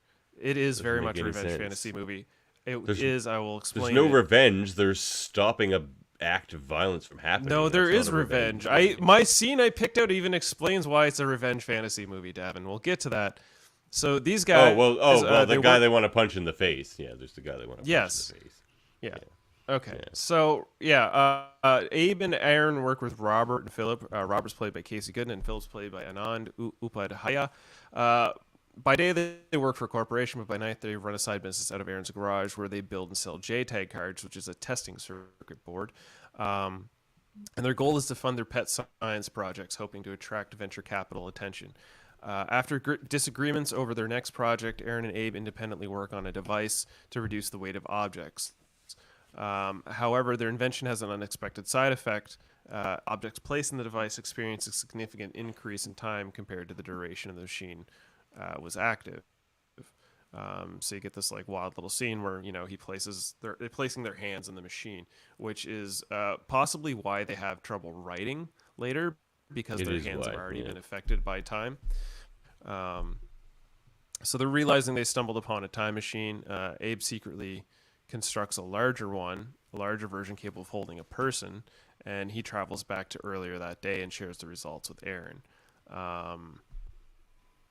I think this is where we get your favorite scene to have, and is where they're testing the watch. It's one of the best scenes ever in a movie because it's freaking genius. This is what's going on. There's an AN and there's a BN. Okay, let's say the AN is 12 o'clock, the BN is 12:01. Right, we start the machine with a Weeble at the AN. It travels forward normally. You gotta write this down. Hey, Aaron, there's nothing to write down. Well, then I'm writing it. Okay, fine. Look, it travels forward normally towards the BN, and when it gets there, the feed runs down parabolically until it's just stopped, but it doesn't. It curves back around towards the AN. And when it gets back to the AN, now curve that around. Okay, now the Weeble has experienced a total of 2 minutes. And again, it curves back around. It curves parabolically. Right, so it comes back around again, and it does this about 1,300 times, and when it finally exits on the BN, it's traveling an odd number of forward and backward trips. Oh, what is so special about 1,300? And why is it about 1,300? Why isn't it exact? This is not empirical. Here, give me that. Yeah, I don't know why it's not exact. There's some sort of probability there. Okay, every time it hits the BN, there's a chance. Okay, a small chance it won't curve back around. That's key. The That there's and probability. for some reason, it takes about 1,300 trips before it finally does. But it does have to exit, or else we wouldn't be able to see it afterwards. Okay, let's take a look at this. Yep, 22 hours, 14 minutes. Yeah, see, it's great. So you got your A end, which is when you enter the box, or like when you enter the box, or no, not when you enter the box, when you turn the box on. And the B end is when you turn the box off. And they do interesting things, like there's this like minute grace from when you turn it on and turn it off, where you can actually get in and out and it won't kill you, which is interesting. It shocked the shit out of Aaron one time. He's like, that sucked. So what they're saying is, because they're trying to create a zero mass machine. They're looking which to makes make sense, some sort of like, anti-grav machine. And they, anti-grav machine, anti-mass machine, because time is tied into gravity. We know this. Like it's ridiculously small. Like if you were to live on a mountain and somebody lives down at sea level, after about 1 billion years, they will have aged like 1 second less than you. So it's statistically tiny, but it's still there. So if you remove this, so they're just basically channeling that idea. So they remove the mass. So now anything in this box is now unaffected by the flow of time that's happening because of gravity and on our planet. So it's removed from that. And you add into that like the uncertainty principle of particles and things like that. That's why they're like, this Weeble is just going back and forth, and eventually, because you can't predict the path of a particle, it just eventually escapes one of the ends. But they're like, if you could make that decision by being a conscious human, you could choose to leave on the A end, instead of it just being a statistical thing where it eventually just flies off on the B end. Oh yeah, it did always escape on the B end, but it bounced back in between the two. So they're like, if you could just leave when you want, that's time travel. And they're like, so that's awesome. That's awesome. Like you can climb in a box and then climb out at the time you entered, or like time you turned it on. Yeah, the time you hit your autosave, you can go back to your autosave and retake the mission again.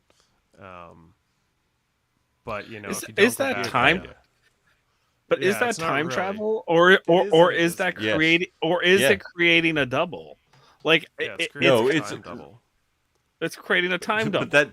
But that should technically happen in all these other movies. They're just not smart enough to include anything like that. They're like, we don't really want to explain to Dustin Hoffman, so let's just not do that.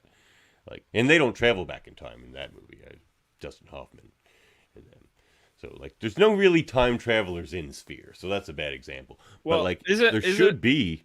But isn't there a theory in time travel that you can't actually travel back in time? You could only travel forward in time, which is that is a theory. Which is what happens in Time After Time. They go back at the end of the movie, but he travels forward in time, which is theoretically more probable. Yeah, he goes back, but he only goes back to the point he started. He doesn't go back to a time before he started. Right? He goes on the A loop. Yeah, he does. It is time travel. It's what just this film does. Yeah. Yeah. It's just a more realistic form of it. It's like not. They did the same through thing. Time and ending up in San Francisco. It's turning on a their machine that then time creates a travel channel through time, and then you can climb through the back end and get to the front end. It's genius.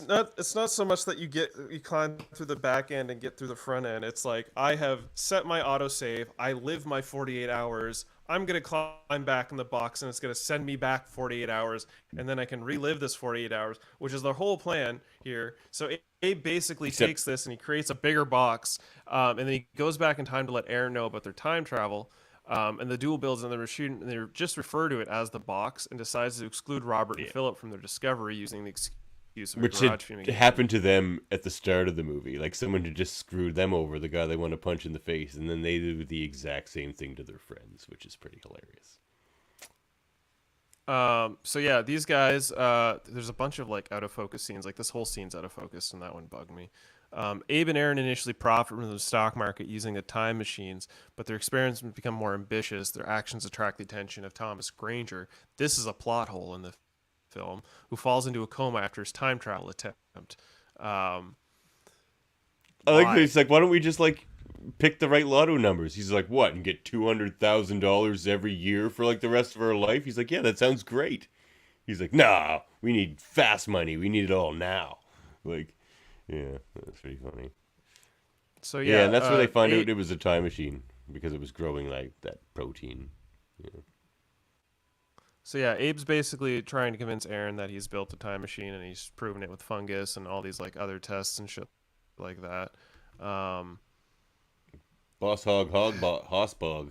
Primer fucked his mind up. So I think that's the intention of the movie. It is. And to expand your mind.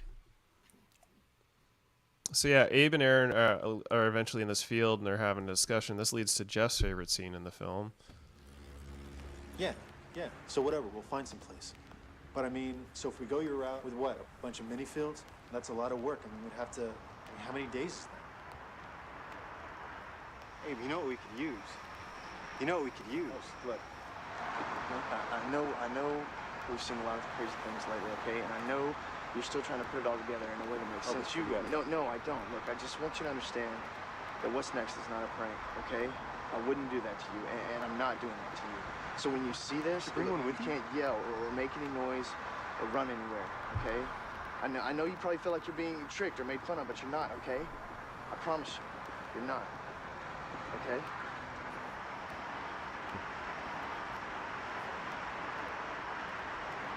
The best thing about this scene is Abe's not telling him shit he doesn't know. Yes. Aaron is a liar. He's a horrible liar. He's such a good villain. Like, oh man, one of my favorite villains in a movie. Because it comes from his villainy comes from a noble place in the beginning, where he's just trying to save somebody's life, and then it just gets out of hand. And then he goes. He's one not of trying his to copies save goes insane. somebody's life. Yes, he is. Yes, he is. At that party, he invited that person to that party, so he feels guilty about that death. So he wants to go stop that from happening, which they do. He successfully stops that from happening. What I notice about this scene and many other scenes like it is actors love when characters have to act in a scene. So, for instance, in this scene, Aaron is acting like he's seen Abe for the first time, but that's nonsense. Yeah. He's seen it multiple times, and he's been through this before. So like I think that's what actors always love those scenes because they're like, I get to pretend to be an actor as a character. You know, like, it's inceptioning. It's Inceptioning. inception. We're going 2 levels deep on this performance, boys. Yeah, no, it's good, man. Like but he does it so well. That's why it took me so many viewings to figure out. Because, yeah, like Aaron was bullshitting. Like that's the one thing in this movie they make the least clear. But that's what's so fun about it. Well, and Abe, it's there. And Abe comes at it from such a place of like he's trying to be genuine because it's for him he's like, oh, he doesn't know and I'm gonna let him in on this and he's trying to be do the right thing, whereas you're right, Abe is like he's already way ahead of that and is Abe is Aaron is very malicious about it. And only on a rewatch are you gonna you go, oh, okay, I see, you know, like you get the impression that like they keep going on about like cutting people out, like they got cut out of the deal by their boss. Then they cut out their friends. You get the impression that if he could, Aaron would cut Abe out and just do this on his own. But he can't. Right, but he can't because Abe's doing the loop, right? So, it's definitely interesting. Like, trying to explain this movie is fucking annoying. No, man, say that like, right there. This is what we do over on Locutors of Trek. We like to have intelligent conversations about things. I have to say, Amanda asked me like about this movie, and she goes like, "Well, how does it go? Like, what is it about?" And I go, "This is the way I explained it to her. I was like, it's basically The Prestige, but but both people are making time doubles, you know, and 2 people are doing it together, and instead of having to kill your time double each time, you have to reset the loop, you know, so which erases your double." Which erases your double, which is kind of like killing yourself. Which is like kind of like killing yourself. It's killing like your last 48 hours of what you did. In a way, no, because because they're now your 48 hours. They're now your 48 hours. Right, and you still remember those things, right? Like that person is you, but you can still watch them. But as long as they go into the machine at the exact time that you did, they become you, and all of their memories become yours, because they are yours. But if they don't go into it at the exact same time, then there's now 2 of you, and you can start building separate memories from each other. Right.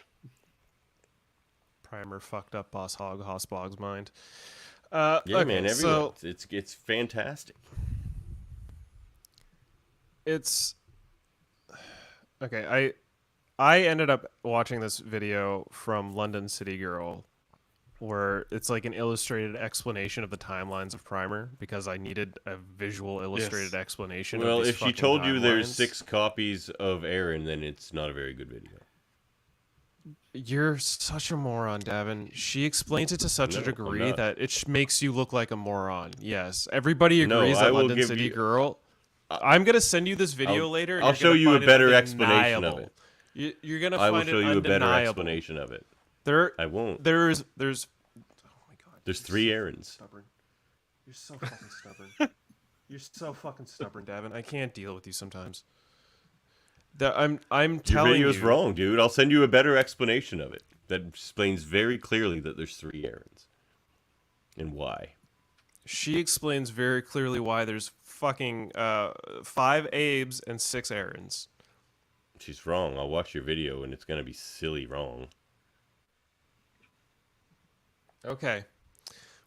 I don't even know where I am at like the plot recap of this because it's all over the fucking board. Basically, Abe wants to make a fail-safe and he's trying to play the stock market, but Aaron ends up finding out that he has a failsafe, so Aaron makes his own failsafe like 30 minutes or an hour before Abe's failsafe and starts playing him and tricking him because he's recorded all the conversations he lives through.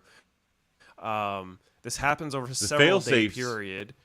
At one, and they keep okay. Here's the thing: they keep trying to hide from themselves. So they're when they get into the stock market game, their plan is they enter the box, they hide in a hotel, and they wait for them. previous selves to go into the box. To go And once into the they go box. into the box, they leave the hotel and go about their day. And that seems to go well for the first 2 or 3 times. But then Aaron forgets he has a cell phone on him, and that creates a bit of a paradox. So he's like, That I'll fucks leave the things cell up. phone. And this is about where we get to like 4th or 5th Abe and Aaron. He'll leave the cell phone in the hotel, and then he forgets to get the cell phone in the hotel, so he gets another call, and that ends up making things even more chaotic. And that's where we get to this scene where they're basically together. This is basically the scene that stood out to me. This is the scene I consider that holds up You for are me. pure. Shut up, why'd you ask then? This is what I would do. I would wake up tomorrow morning and I'd go over to Gabriel Capital Inc. And I would tell Joseph Platt's receptionist that I'm there to see him.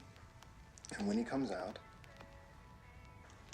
I would ram my fist through the flat of his nose. He wants to find a way to do that and then go back in time and tell himself not to do it. He wants a consequence-free action, is what he wants. Yeah, exactly. It's bullshit. He wants to Just be a the man and memory of punch punching him. it and then not have it happen. Yeah, No exactly. one would find out. It's revenge fantasy. wish that This there is was a way the that I revenge fantasy. do it. And that's the point I of could the tell myself failsafe, not to. because 'Cause I just wanna he know what it says feels at one like, that's point all. that But this proves my point the machine that this whole is- movie is just Shane Carruthers' revenge fantasy movie. It's his elaborate way to have a revenge fantasy. But that was just such a small part of the movie. Yes, but like, it's still I don't think a it's part of the like, film. For his big revenge fantasy, it was a very tiny part of his movie. Oh yeah, that kind of ended shortly. But she goes, are you gonna call in the exterminator? He's like, oh, you don't want to deal with the baby birds, which is alluding to his original self Yes, being stuck in the attic. Yes, that's already the second Aaron. You can always tell because of what they're wearing. The next one wears a hoodie. The third one wears a hoodie. So those are the 3 Aarons. They all wear different clothes, and those are the 3. There's only ever 3. What a silly video you must have watched, and I feel like it my skewed sweet your view of this God. movie, and badly so. Sir, you're insufferable. I'm placing the No. link in the comments so that anybody who watches this can watch the London City Mhm. Girl video of Primer and understand You do that. this very complex timeline. Everybody who's apparently watched didn't get this, it. everybody who's watched this movie, and I went through multiple forums of because I wanted to get the general consensus of what people thought of this film, and a lot of people People were like, love this movie. London City Girl has the best explanation of this film. She doesn't. You haven't fucking It's- watched it. You haven't fucking watched it. Don't say she doesn't.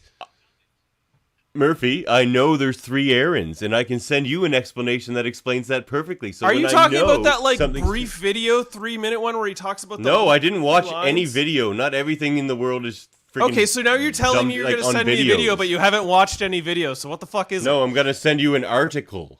There's this thing called text. Oh, before an things article. were put up for Okay, stupid people cool. on videos, people read things in books. So I can video send you essay something is that you can considered read. stupid people information, but if it's words on a screen, No, then but that's, okay, the one you're talking about is just because it's You a haven't video that watched people it. like on YouTube doesn't mean it's right, man. Devin, When I if can it, send you a Devin, perfectly- Devin, you haven't watched it, and when the majority of the internet is consenting that this one video is actually probably the most accurate portrayal, You've got and the explanation majority of the a very internet's complicated, consensus. a complicated You've got the movie. majority of the internet's consensus. Because that's Or how did a you just majority read works, the comments Davin. in this girl's Davin, friggin' that's how a music majority video. works. What do you? You've what do you had mean time to majority of take the majority of everybody on the internet. I needed to go through a few What you're saying is forums. silly, Murphy. I needed to go through a few forums just to be like, So I your wanna- few forums is the majority. You know, here's how I found it. I typed in everything wrong with Primer because I thought Cinema Sin surely it's done a film on this.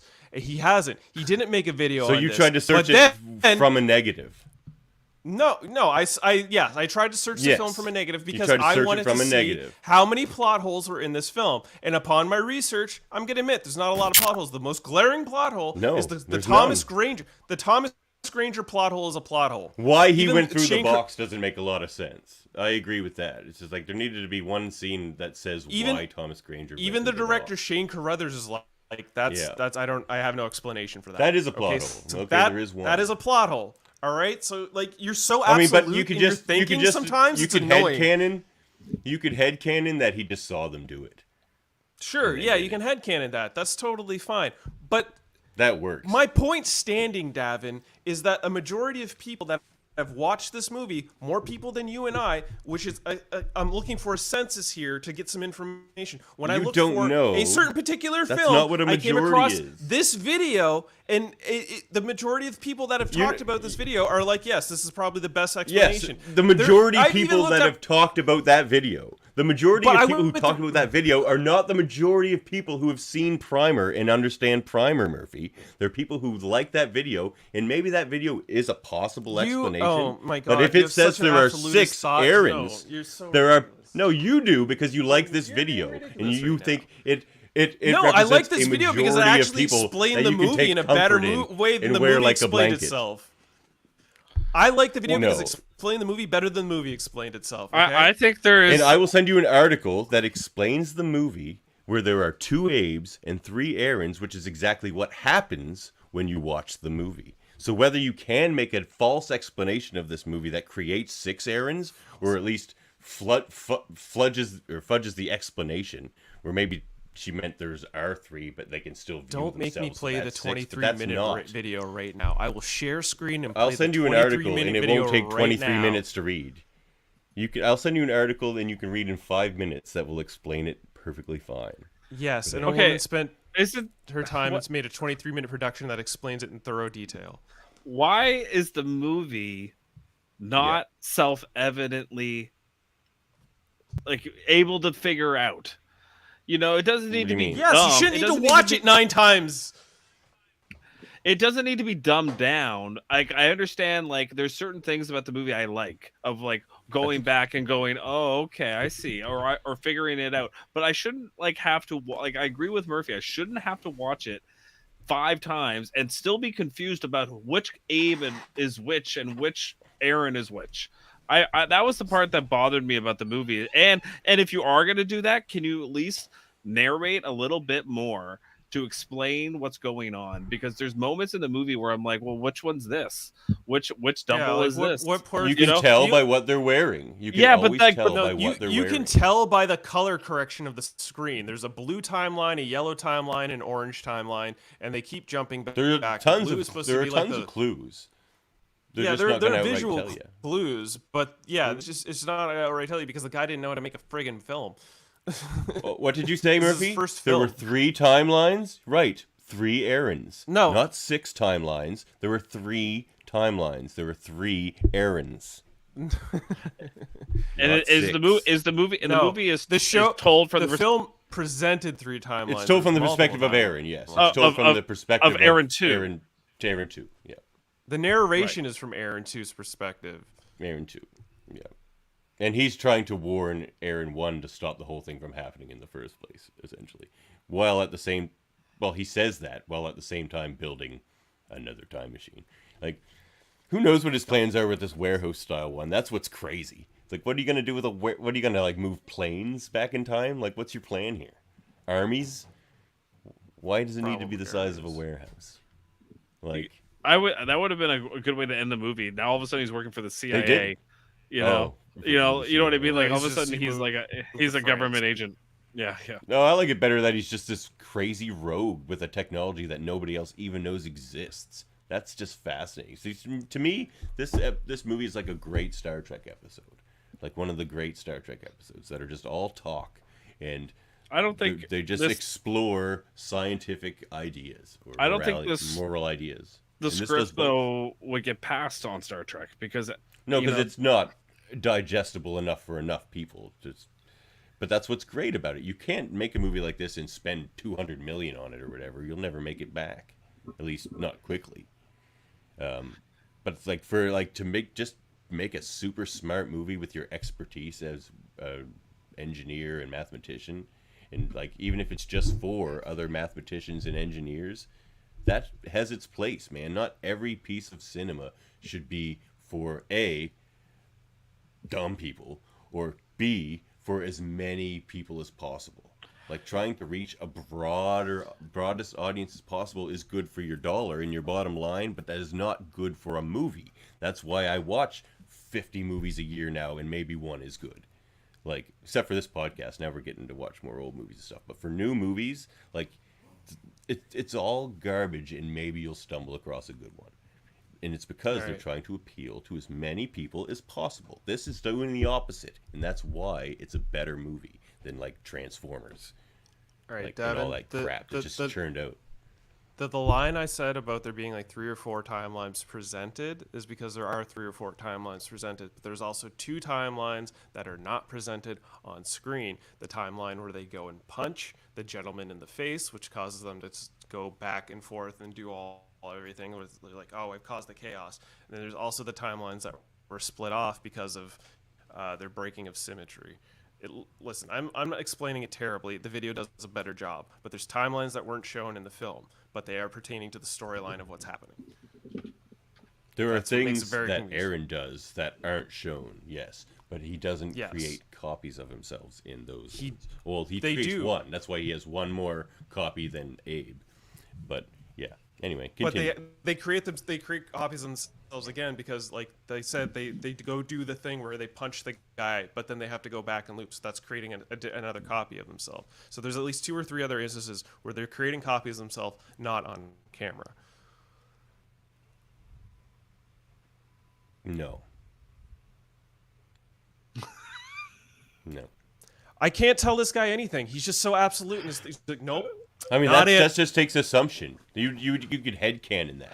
But I don't understand, because there's no way you don't know that they don't close those loops. So unless you see them not close the loop, or you're given definitive proof by seeing another double, like in another close, there's no reason to assume they didn't close the loop. See, I think with a movie like this, you can make almost any interpretation you want because there's a bunch of stuff they don't show you.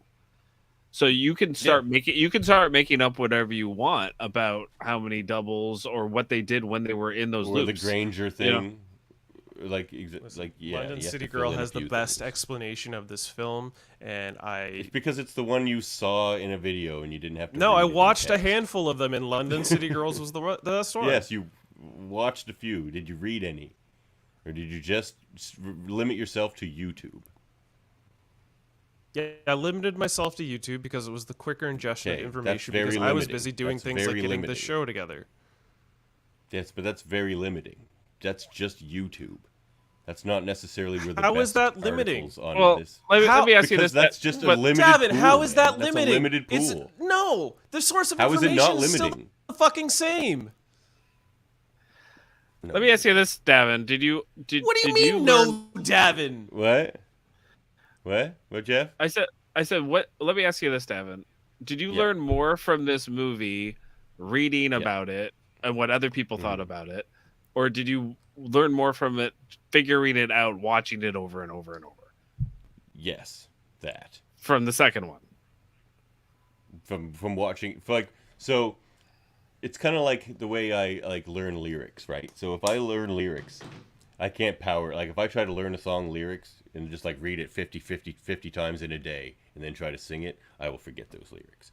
But if I was explaining this to Locutor Dave earlier today, but if I read a set of lyrics at least once every year for 15 years, I will remember that song, the lyrics. That's how my memory works. So every time I watched this movie, I gained a little more insight into what was happening. And I had never read any explanations of it or anything until after I watched it the 5th time, this time, which just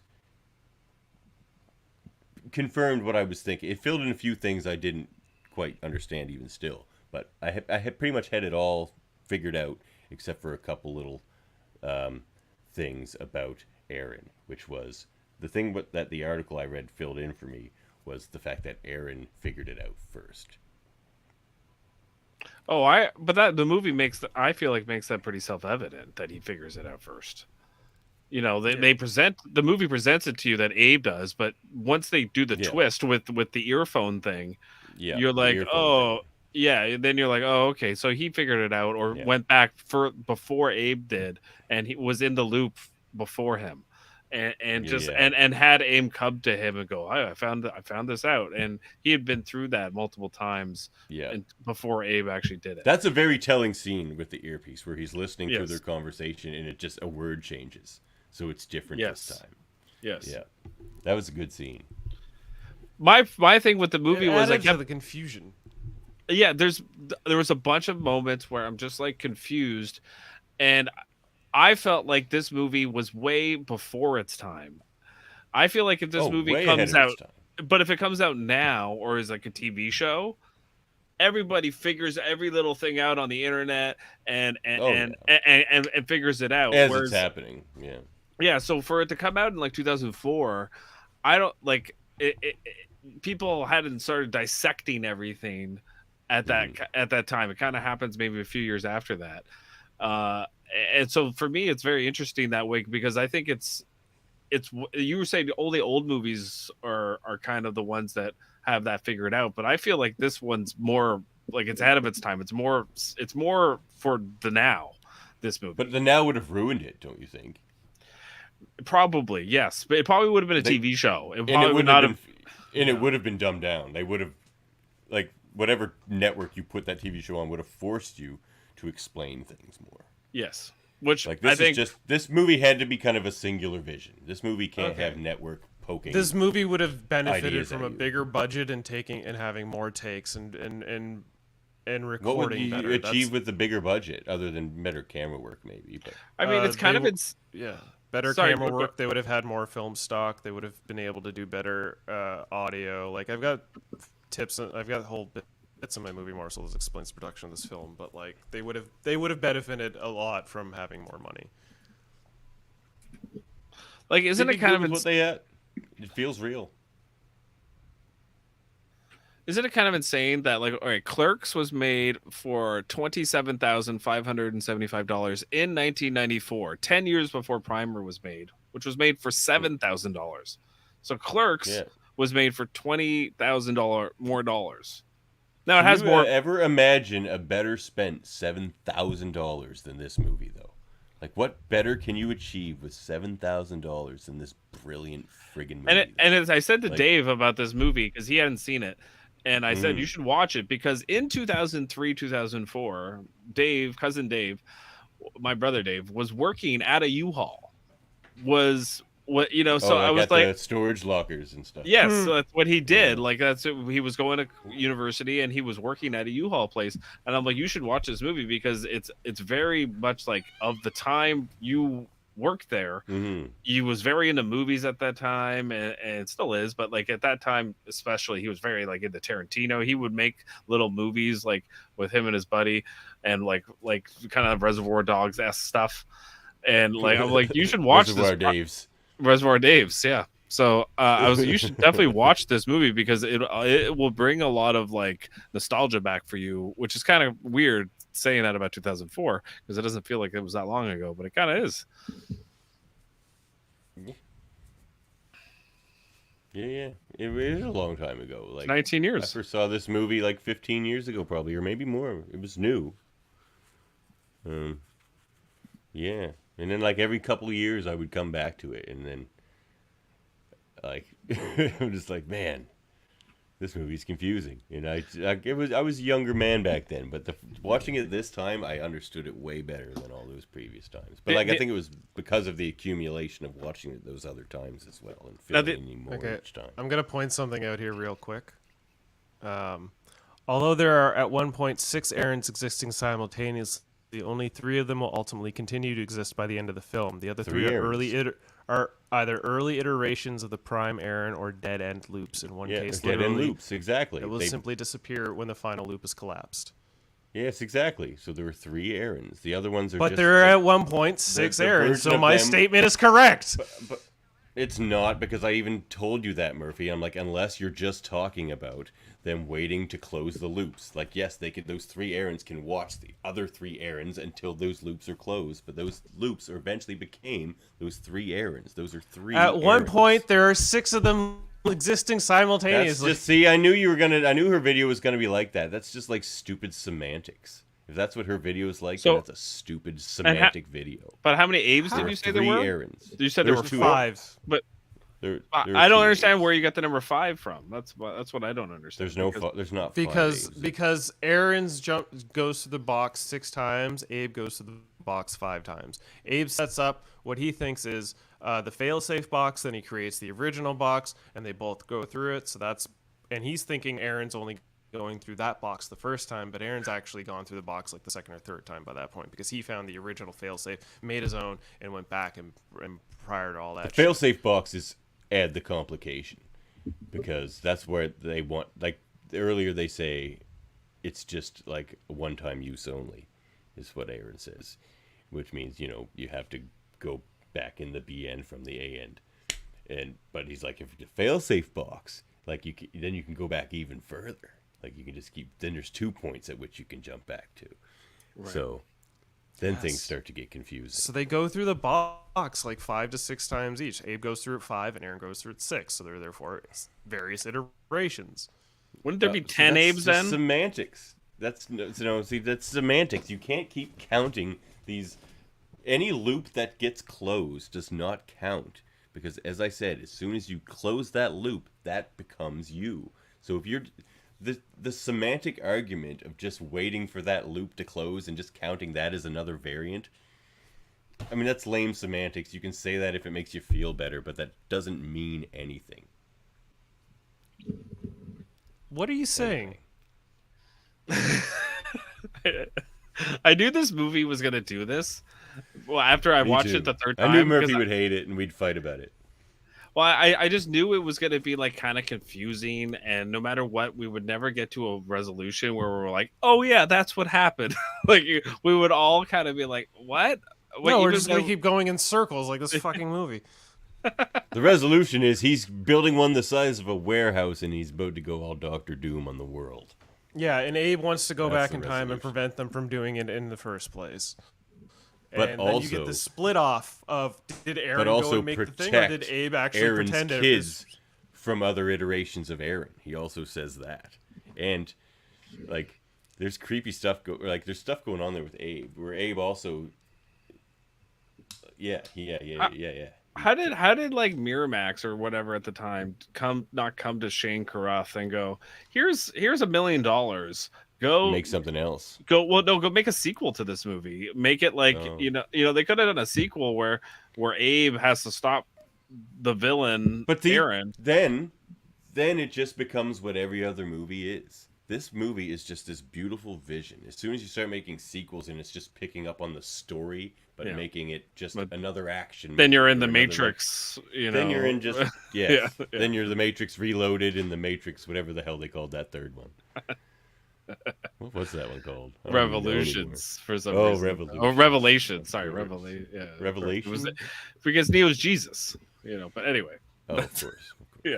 Of course. So yeah, I think you'd end up with that. They wouldn't resemble the original because they couldn't. You can't do that again. No other movie other than maybe your argument of The Prestige. Though I'd see the similarities, but I don't think they're. Do you know what other movies resemble each other much? There's another movie that this resembles, and it might be in your morsels, Murphy, but it's Looper. You guys seen that movie with it's Ryan Johnson's movie, and that movie's kind of dumb. Actually, really like that it's not my movie morsels, but there was one bit where Ryan Johnson said he showed the film to Shane Carruthers, and Shane Carruthers told him that all of his time travel was wrong. Right. Yeah. Looper was dumb. And Bruce Willis and Joseph Gordon-Levitt do not look alike. No. As much as you want to like butch up like Joseph Gordon-Levitt's face, it didn't work. It does not look like a younger version of Bruce Willis. Yeah, weird. It did look weird. Very strange. Yeah, they just like put that fake jaw. It was so weird, that fake jaw or whatever they put on him. It looked so weird. I don't even know what it was. He didn't look like, Die Hard version of Bruce Willis. See, now you could make that movie and de-age Bruce Willis, and you could probably get, you could probably do it. But not they could have. You can't de-age his body though. No, for the stunts or whatever. Well, stuntmen. But they did it for Indiana Jones. They could, probably costed a ton. All right. Well, let's just move on to performance. The performance you'd hold up. I think Aaron there a was probably the performance? better of the two. Honestly, I don't think I would hold up any performance in the movie. I don't think the movie relies. It's not on about performance. that. Yeah. It's not about that. No, they I didn't don't need think- to hire two big actors for this movie. In There fact, was the no- This actors movie would've made it reminded sound me fake. of. Do you Mm-hmm. know what this movie reminded me of? It reminded me of Shithouse, because it was Shithouse. No, yeah, that Shithouse party is film that we awful. watched. Yeah, because it was a film that was written, directed, starred, It's a singular produced. vision It- like that. It was one dude that made his passion project for like $7,000. But where Shithouse he had no actors was just in a it. guy who like was angry at his girlfriend, so just wanted to yell about how she doesn't just get to cut him off No, it after wasn't making out with that. him.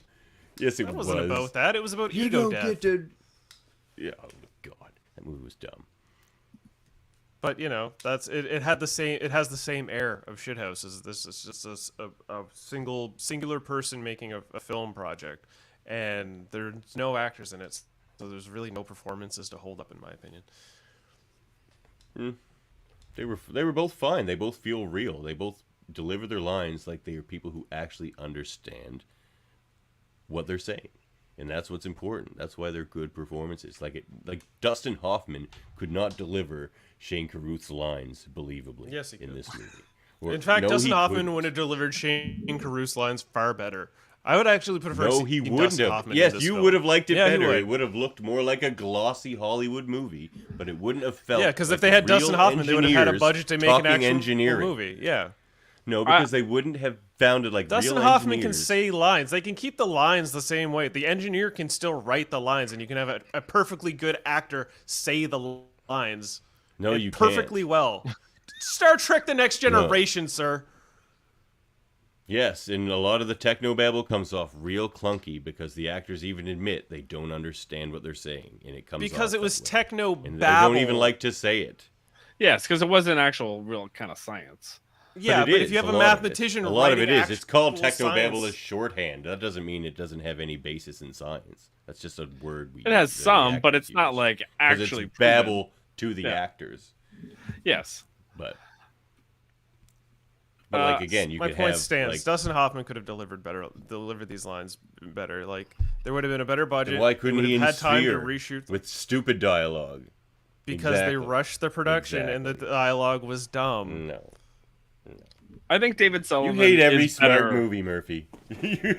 I don't. Let's I think just go David watch. smart movie. Let's go watch. You just friggin' give me Southland Tales you again. just give me smart movies that are just shittily produced, and I just point out that they're shittily produced. So, yeah, I think I could see like. I feel like if this movie had more money, it would have, and a little bit more refining.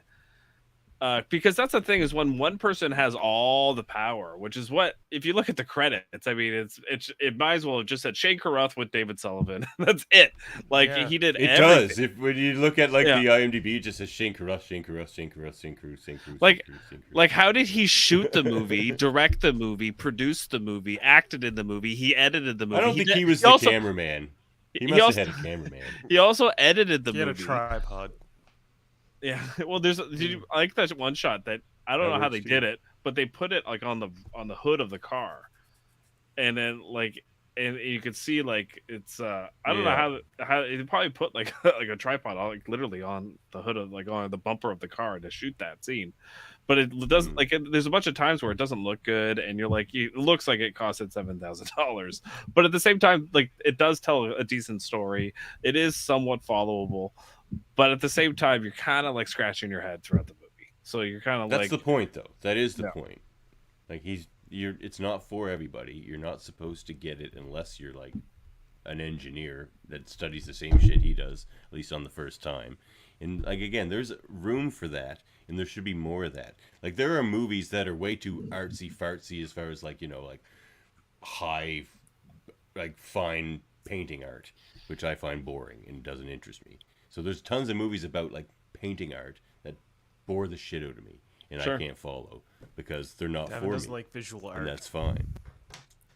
Well, You don't I like- just like look. I look. Some sculptures are just like, look, I put a cube here and an oval here. Aren't I a genius? I'm like, okay, fine. Maybe I don't get it, and I don't. So those types of themed movies aren't for me. but that's fine. That doesn't mean it's shitty because I don't get it. You know what I'm saying? There's room for those. There should be specialist movies for everybody. Devin, just because I say this movie could benefit from having more of a budget doesn't mean I'm calling it a shitty movie. Well, no, I mean I mean, sure, had more of a budget, but like what he achieved for $7,000 is freaking mind impressive. Yeah, no, it's impressive. What he Mind-boggling. achieved for $7,000 is very impressive. That's why I got all the awards, and it was the fucking the talk of the town in every film festival that year. Like, there's a reason. $7,000 went to renting out that storage unit. But if he had the majority of the film went to buying film stock. I can talk. But if he had like $27,000, he could have made it a lot better. You know what I mean? Like, what he didn't need to do it for that little money. You know, like he could have done it for a bit more. What would made it better for me? The movie is 99. He could have. The strength of the movie is 99% script and concept. Yes. Yeah. Yes. So that's 99% of it. So you can tinker with that other 1% all you want, and maybe that 1% will be better. But the whole point of the movie fact that is you the think that script 99% of and a the film concept. is a script and 1% is just whatever. This fluff. film. Yes. This film. I don't know. You can add some explosions all you Man want from for Earth, 10 grand a piece. But like, and The Man from Earth is another great example of you don't need to spend more money. Like, it's those two movies are all These about are both the examples that you can spend and- more money and make something visually better. Well, like, and it would like still just visually be better as good, if not doesn't better. Davin, like there's a bunch of scenes in this movie where they like literally only had the one take, and that was it. Like that was. There's a lot of be scenes. better if it was in color. Well, I mean, like they Clerks could be better if it was in color. No, but that's not the point. I don't. By think. Murphy's Yeah, logic, that's yes, they could spend more money, get a better camera, and they would. But be they better. did make Clerks. I in disagree. Color. It's called Clerks 2 and Clerks 3. No, you're distracting from the point here. The point is, you would No, say I'm not. for the fact that you like that movie, they should spend more money and make that movie better. I think So if they you could. a- Kevin Smith could have Kevin spent Smith a bunch did of money, spend more money got a color on camera, Clerks and made it look a better nice, than this beautiful film. color camera. No, He didn't. but he could have spent more He than got he the did. film stock and he made it black and white because it was cheaper on his wallet, but Exactly. he still So put he a budget could to the film. have spent more money and made a No, color he movie, couldn't and that would have because he made it spent better, all the right? money he had. He couldn't spend more And money. so did Shane He spent Carruth. all the money he had. And so did Shane Carruth. I think Shane Carruth probably could have gotten more than $7,000. No, but you're still distracting from my point because you don't want to answer. Would Clerks be What do I better? don't want to answer? No, but that's not the right Answer question. this question. Answer. Yes, it is. Let me. I'll Okay. ask you, Jeff, because Murphy won't answer the question.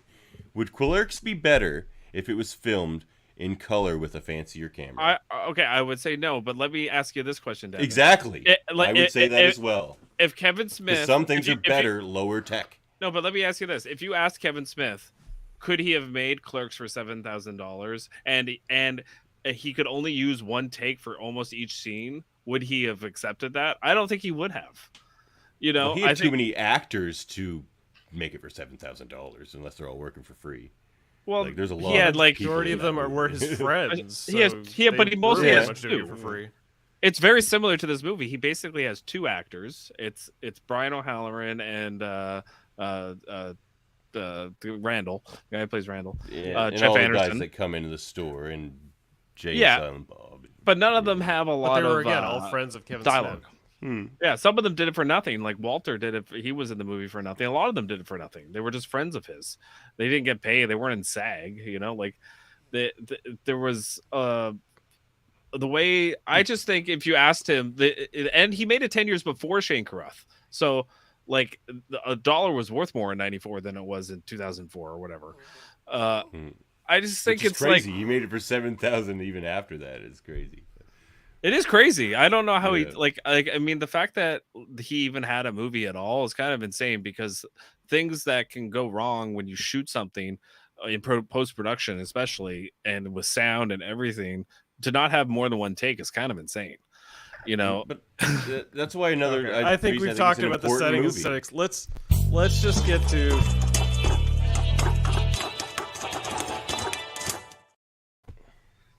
I gotta push this along. All right. So the budget for the entire film for Sphere from 2004 was around $7,000. Most of the money was spent on film stock. Sphere?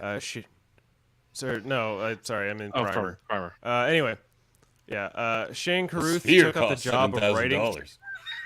No, yeah, it feels like it. That's all they had. That's all they could afford to pay. Yeah. Sorry, go ahead.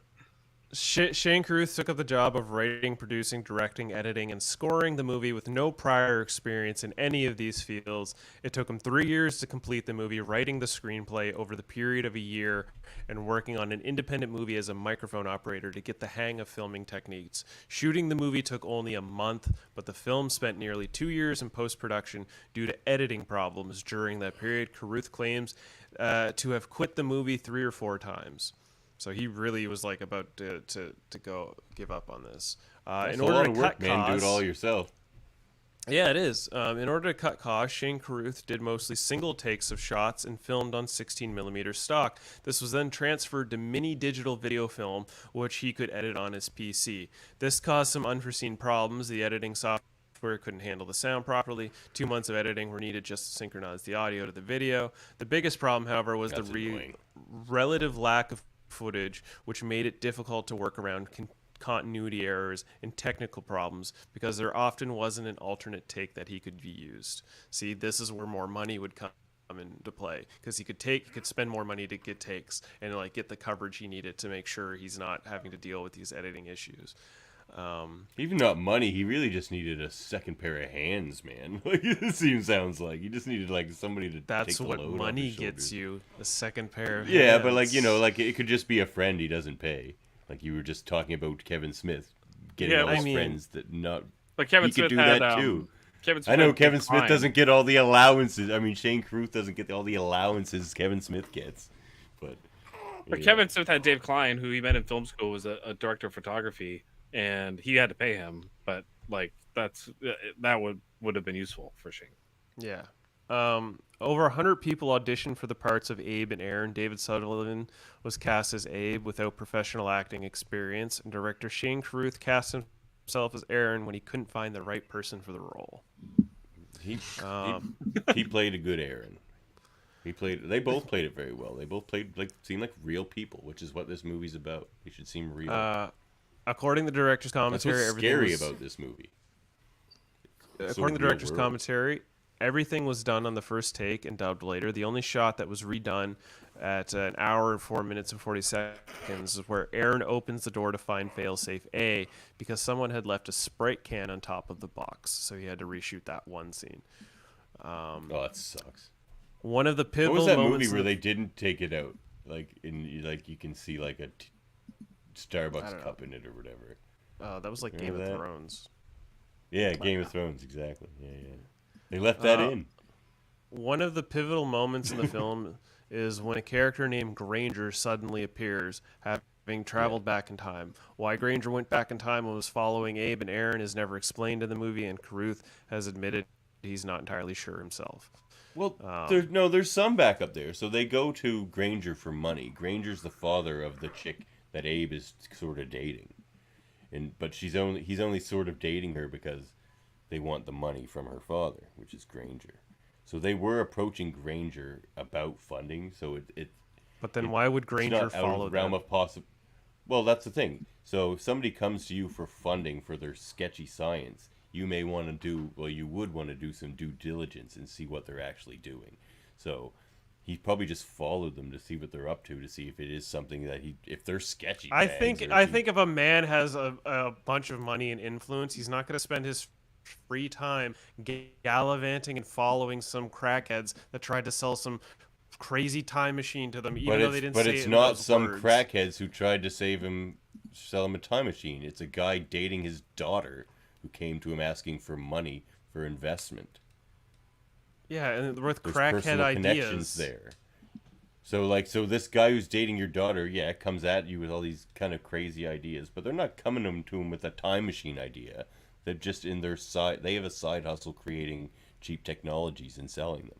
That's what they're going for the investment for. So what? They were getting an From investment Granger.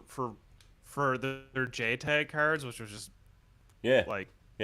Either way, whatever they okay, told so him then that was. that even makes it more apparent. Why is he gonna follow them to trail them to figure out their secret memory card, like circuit board business? No, to see if why, they're what do you have any legit or interest like in these that? weirdos.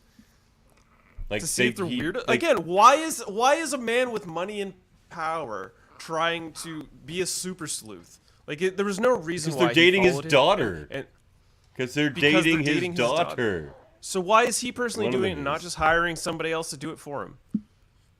Because not everybody does that. Just because somebody's rich or has some money for investment doesn't mean they don't do anything themselves anymore. But why would they implicate themselves into, tailing somebody and like implicating themselves into a possible crime Because business? he wouldn't care. He's just like, yeah, I was following you. You're dating my daughter. Like, whatever.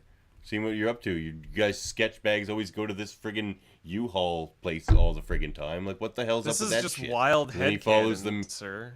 Yeah, this it is just wild 'cause that's all headcanon you because can- you don't want to. Well, you don't not want to the stuff admit that about there's a the plot hole investment. in your precious film. No, I already told you that's the closest thing to a plot hole in that film is that they don't explain why Granger went back in time. But it's easy to assume because they do explain that they went to him for investment and that Abe's dating his daughter. Like, that's enough personal connection for him to potentially follow them to their Right. U-Haul. Now, Yeah, and there's why stuff- he would there's- then jump through a crazy rando machine, that doesn't make any sense. But unless he just sees them do it and is just like, all right, I'll do it too. That's still kind of Or- crazy. or he 'Cause sees two Granger's of them. a crazy guy. Or he sees two of them. And yeah, okay, and then he maybe even figures out what it is if he sees two Abes or something, yeah. That's You know, like something. I that's didn't the think of thing is that. like there's things that happen in this movie that have to happen off screen because Yeah. there's too many loops and there's too many, there's too much time that goes by. Too many plot holes, if you will. The No, final well, movie and so it's the not a phrase hole, it's time just an machine unexplained is detail. never stated in the movie. The time machine is always simply referred to as the box. So they never use the word time What's machine. in the box? The film's edited by Shane Carruth, music by Shane Carruth, produced by Shane Carruth, directed by Shane Carruth. Everything's by Shane Carruth. It was released on October 8th, 2004 by Shane Carruth. Running time 77 minutes by Shane Carruth. Budget of $7,000 by Shane Carruth and a box office of $841,926 for Shane Carruth. He made a lot. That's return on investment. That's a huge return. That's return on investment. It's probably the greatest return on investment in films. And you know, that Murphy, we've now let me make watched. one more point about funding. How many movies have we watched, including Sphere, where they spend a shit ton of money and then lose friggin' money? It's not like there are Not that many. downsides to spending more money. Yes. At times. A lot of the times. Like, more money doesn't always equal better. More money just means you lose money in the end sometimes. Like, and like, he didn't take that chance at all. He's like, well, surely I'll didn't make have my to take that $7,000 chance at back. all. And then he freaking killed it, man. He's almost made $1 million off a $7,000 investment. I doubt he made $1 million. I'm sure like that portion of the money was probably given to True, whatever but who knows what other distributing ways company he's he had. turned this into money for himself. Who knows? He probably at least that's walked just away box with a cool office. $500,000. Yeah, that's just box office. So What did he make? Was this like a cult movie that everyone watched It on was. DVD? Yeah, so he probably made it a lot was. from that. Yeah, exactly. Then in whatever streamer may eventually pick it up, he'll probably make some money there, unless one has already. Like, there's lots of money to be made off this movie still. Yep. But I yeah, guess so. all right. Well, let's rewatchability. Yes, it has that because it's needed. Like not only is yeah, it it's rewatchable, mandatory. You have to watch this Yeah, film it's 9 mandatory times just to rewatchability. understand it. Yeah, mandatory rewatchability. It's a unique category. Maybe I should write a special category for that. It's a mandatory, but I feel like I got to the point on my third watch where I'm like, I don't care anymore. I don't care which Abe or which Aaron it is. I was But like, that's fine. It's I not for everybody. It's really not distracted for by everybody. the 5 people conversations that would happen at any given moment. You're trying to follow one conversation, you got 3 people like arguing over it or whatever. It was really distracting. But it was for me, like, there's just more things to be interested here than in like basically any movie I've seen produced in the last 30 years, where it's like you'll watch it once and you'll get everything. Don't worry, you'll get everything. Not only will you get everything, they will smash you over the head with everything, so you definitely get everything. This is the Because opposite. they of respect that. our time. And man, no, they don't respect your intelligence, Murphy.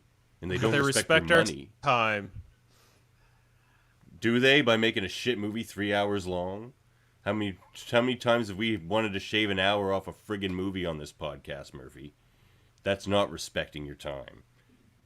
This movie respects your time by not being 3 hours long. It's very concise. No, it's only an There's nothing hour can that you cut have out to of this watch movie. 9 times, so it's 9 hours Yeah, in there's total. that. But only if you will enjoy getting more out of it. There's more to get out of it upon rewatches, which most movies there aren't. You can I go feel back like- and enjoy some performances you like again, but there's nothing to learn from another. I feel like a watch. lot of people would watch this movie though, David, and just be like, "I'm confused again."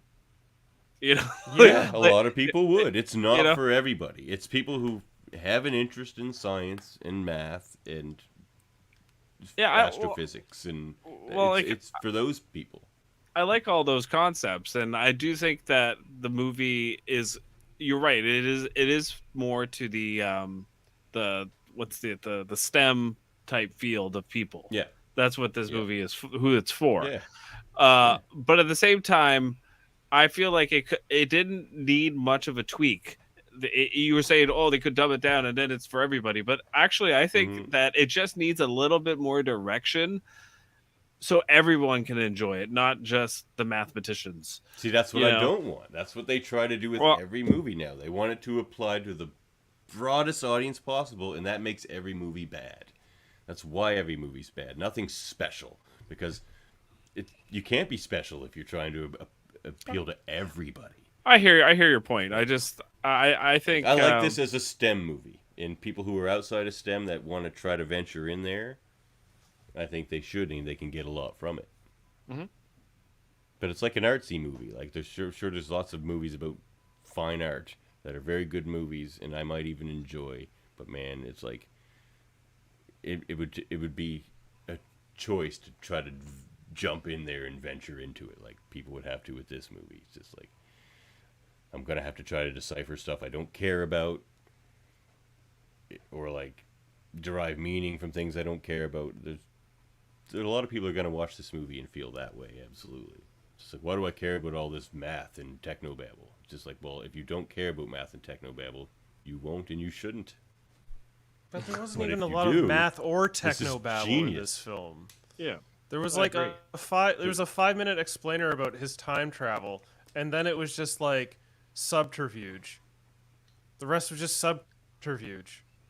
There's no real math or science behind it. That's all just kind of No, glossed there is over. no. There's paradoxes in time. It gets into that sort of stuff. Yes, it like kind of falls But away it- from the math. It gets into more of the theoretical. But David, it gets to a point in this movie at the end where they have to lay the twist on you, which is the twist that Abe That knew. Aaron was. Aaron knew doing it all all along. Right. Yeah. So each time you rewatch the movie, you're going back to the A part of the loop where you're like, I gotta go through this motion again, which is what the movie is. That's I get why it's like that, but at the same time, Yeah. it's frustrating. Meta. Yeah, it's very meta. It's Yeah. very meta. I didn't think of it in that meta sense, but yeah, it is totally. Yeah, go back to the A end and give her another watch. Yeah. But it's like in reverse, because in the box You you kinda- start at the B end and then go to the A end. But you know, you get Yeah. the point. Yeah, you get the point. Yeah. And the big question: does it hold up? For me, it does. It's my favorite movie, and I know it's not for everybody, so whatever. See, way I would say about this is I would say it holds up because just like Sphere, where I would say I would show someone this movie and I'd say you have to watch this movie, and just I think everyone needs to see this movie, unless it's just totally not up their alley at all. right. Where like that's the thing. When you have a movie like this, it's very heady. It's almost best watched alone. And you say where you really have to pay attention to it. But I would definitely show someone this movie and be like, check this out. I already did. I told Dave to watch it. So, Yeah. and hopefully he does. And I'll see if he likes it. I think he'd be confused too, though. I think he'll like it. Maybe not on first watch, but or like he'll be. Most people are left with questions after the first watch, for rightfully so. Yeah. But it's also because a thing where like the rewatches really help is then you're getting used to its style. The thing that throws people for a loop, I think, with this movie is they're expecting exposition because that's what you're given in every other movie. So you're just sitting there as a viewer waiting for the inevitable exposition that never comes. It's not the lack of exposition that throws people off. No. It's the editing. It's the J-cut editing that throws people off. That's what threw me off, at least. Most people don't know what a J-cut is, Murphy. Like, what's a J-cut? Like, do you not know what a J-cut is? Most people don't know because most people don't give a shit about that, Murphy. Yes. Like, okay. Well, you're just to explain for the people that may not know what a J-cut is. A jump J-cut cut. is You mean a jump cut? No, that's not a J-cut. No. A J-cut Okay. is they start playing the audio from another scene. You're watching one scene. It's like a dude standing in the field, and then you start hearing this conversation, and then it cuts to like mid-conversation, and then it cuts the scene of that conversation.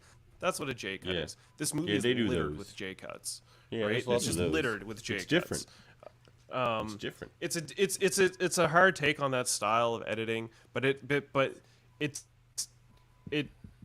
doesn't lend to the storytelling because it makes it confusing, and you have to watch it several times to be like, oh, I see what's happening. You know, like you need those last 10 minutes to understand the first like 50 minutes of this film. You know, that's the point too, though. Like he's wanting to keep you guessing until he lays it all on you. Yes. And that's kind of the fun of the journey. Like I don't want too much explanation because that takes away the fun of the journey. But Okay, well, let's wrap this up. I'm going to say this. Yeah, it holds up. It begrudgingly holds up for me. It's an intelligent movie. I'm not going to deny that fact. I think it could have benefited from more budget, more shot takes, maybe just like better coverage. More takes. Like this is a film that like it's had a really solid idea. It had a really pretty decent execution, although convoluted. Like it's very convoluted and congested. But yeah, for a film from 2007, for $7,000, it holds up. Yeah, by necessity. That's the thing about timey-wimey stuff. Timey-wimey stuff gets convoluted. Like, and it's often like the last hour and a half of this podcast, we were on a roll, and then we started talking about this film. Well, I knew Primer would be half the episode at least, but yeah. It's about 2/3 of the episode. All right, well, let's do our time travel movie rankings, shall we? For me, it's Primer, Time After Time, and then Sphere. For me, it's Time After Time, Primer, and then Sphere. For me, it's Jeff, Sphere. It's Sphere. And then I would go Primer, and then I would go Time After Time. Yeah. You know, I almost flipped Time After Time in Sphere, but I don't know. It's Time After Time. Sphere just annoyed me too much. It just the more we talked about Sphere, the more angry I got. At least Time After Time was like coherent and concise and actually. Yeah, it's just fun. dumb. It was just kind of dumb and fun. Yeah, that's what I like about it. I love how dumb it is. No, I'm talking about Time After Time. It's just kind of dumb and fun. Like Sphere's it's a dumb fun movie. Weird. Well, it's a rom-com. It's that movie's a rom-com Yeah, exactly. with a murder mystery going on. Like not mystery, murder chase going on. Yeah. Well, thanks for joining us, Jeff. Thanks.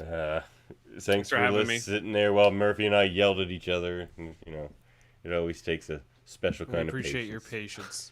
We do. We really do. But Hold up. We have a little thing here called Final Take. And what I'll do here, well, actually, before the final take, we'll bring up the share the screen here, and everyone can take a look at our movies. There we go. Those are A movies.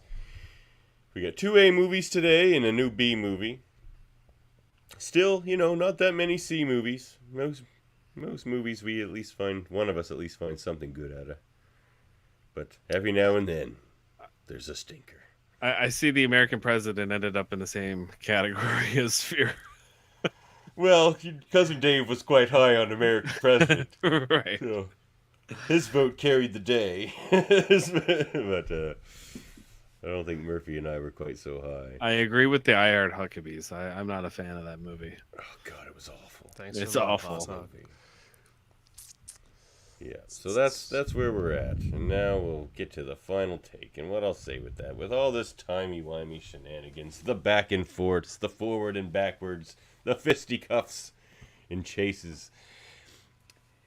But the thing about these time travel movies is it's not really about the past and the future in the end, is it? It generally boils down to trying to preserve our present. The present as we know it, the present day. So why don't we keep that in mind and try to preserve our present as best we can, whether that's environmentally, socially, in every way. Let's try to maximize our present to reach the future. Yeah. All right, that's my final take. Let's preserve the present. Murphy, as always. It's been a pleasure watching the film with you guys. And, with you folks that join us, please leave your comments, hit subscribe, do all that good stuff. Let us know what you thought of these films. If you didn't know, we're part of a united federation of podcasts where we talk about all sorts of things from, movies, like our next episode where we're going to be talking going to alternate dimensions, where we're covering The Quest for Love, Coherence, and Everything Everywhere All at Once, which is a film I've been desperately wanting to watch since it was released almost a year ago. So it's going to be good to cover that one eventually. We're watching a movie with the guy from Buffy in it? Yeah.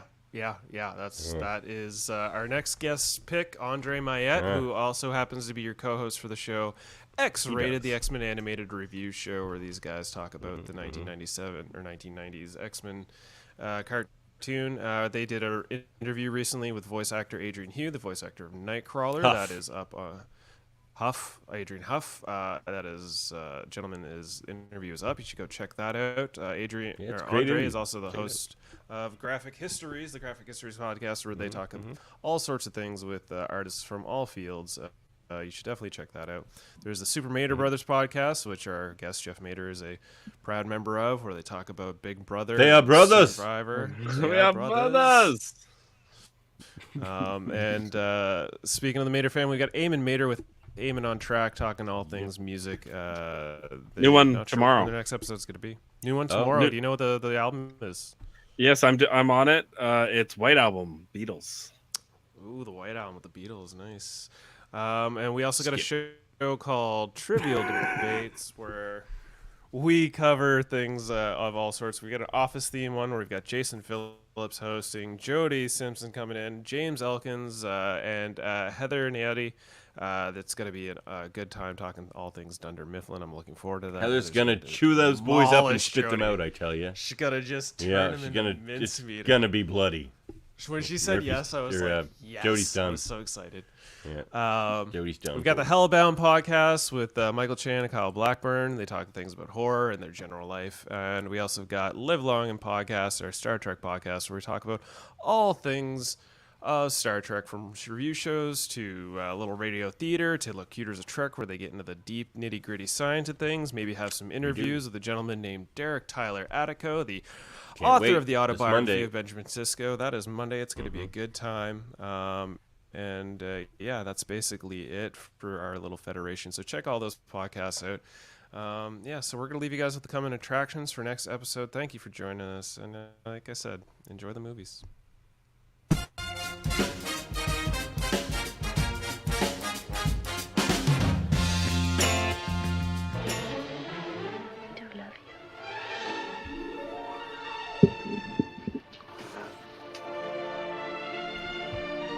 Quest, a most unusual love story compounded of There's better be a mystery lot of and nudity romance in this movie. that gives two people a second chance of love in a different world. Colin Trafford is normally a mild-mannered man, but he's racing to save the life of the woman he loves and yet has never met. Are you all right, Tracy? I've got the most terrible headache. A dedicated scientist in one life, he finds himself thrust into a bewildering new world as a fashionable and successful author. When you walked through that door yesterday, I saw you for the first time in real life, and I fell in love with you. On a desperate quest to fulfill a promise. Promise me that you'll find me. The other me. In the other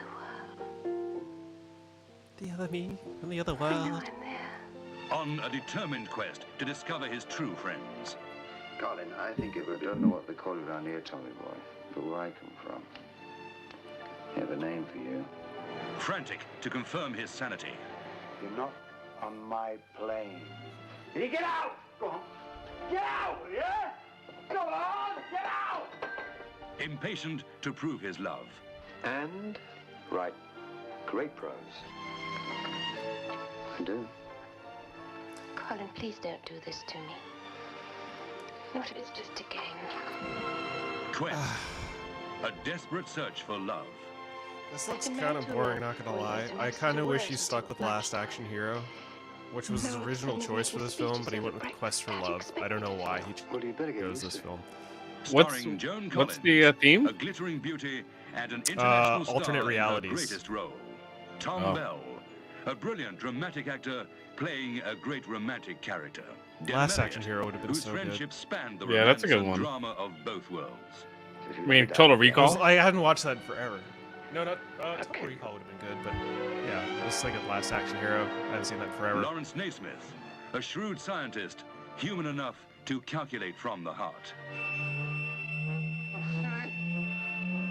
Oh my god, what's the sound design? What is that? It's literally Quest this for trailer. Love. A unique Wow. story with a It's like vast just feedback. new concept of love. Yeah, it's just like really bad sound design. Like, what the fuck? It says T. Oscilloscope Laboratories. So this is Audrey's pick. One of the best science fiction movies in years. Movies.com.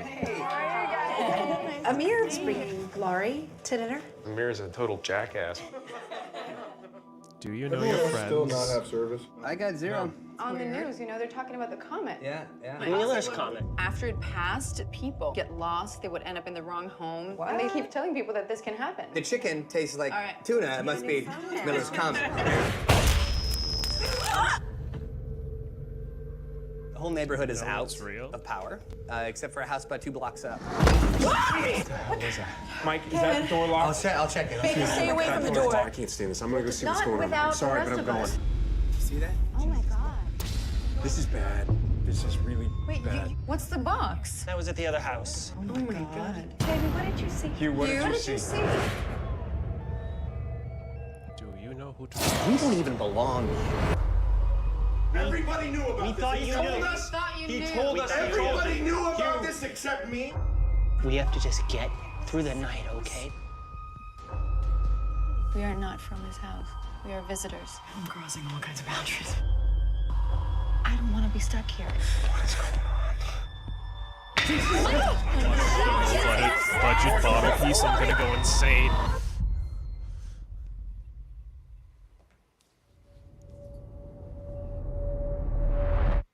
When you say Coherence. Hopefully it's good. Mrs. Wang. Mrs. Wang. Mrs. Wang, are you with us? I am paying attention. Now, you may only see a pile of receipts, but I see a story. I can see where this story is going. It does not look good.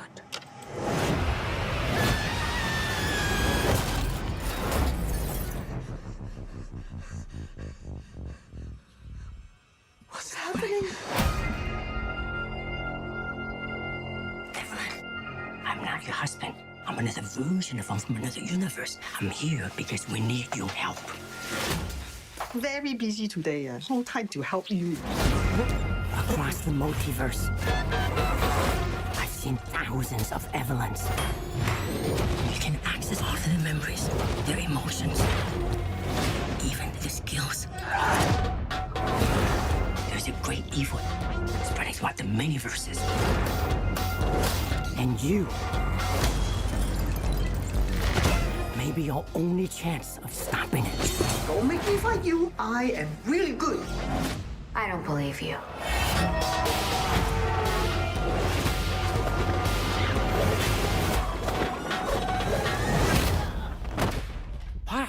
it's really good.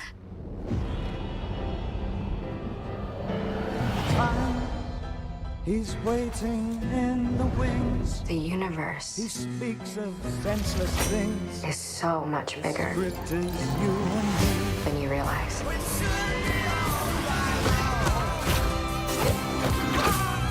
Of all the places I could be, I just want to be here with you. Remember our mission. Consider the fate of every single world of our infinite multiverse. There is no way I am the Evelyn you are looking for. Every rejection, every disappointment has led you here. To this moment. Don't let anything distract you from it.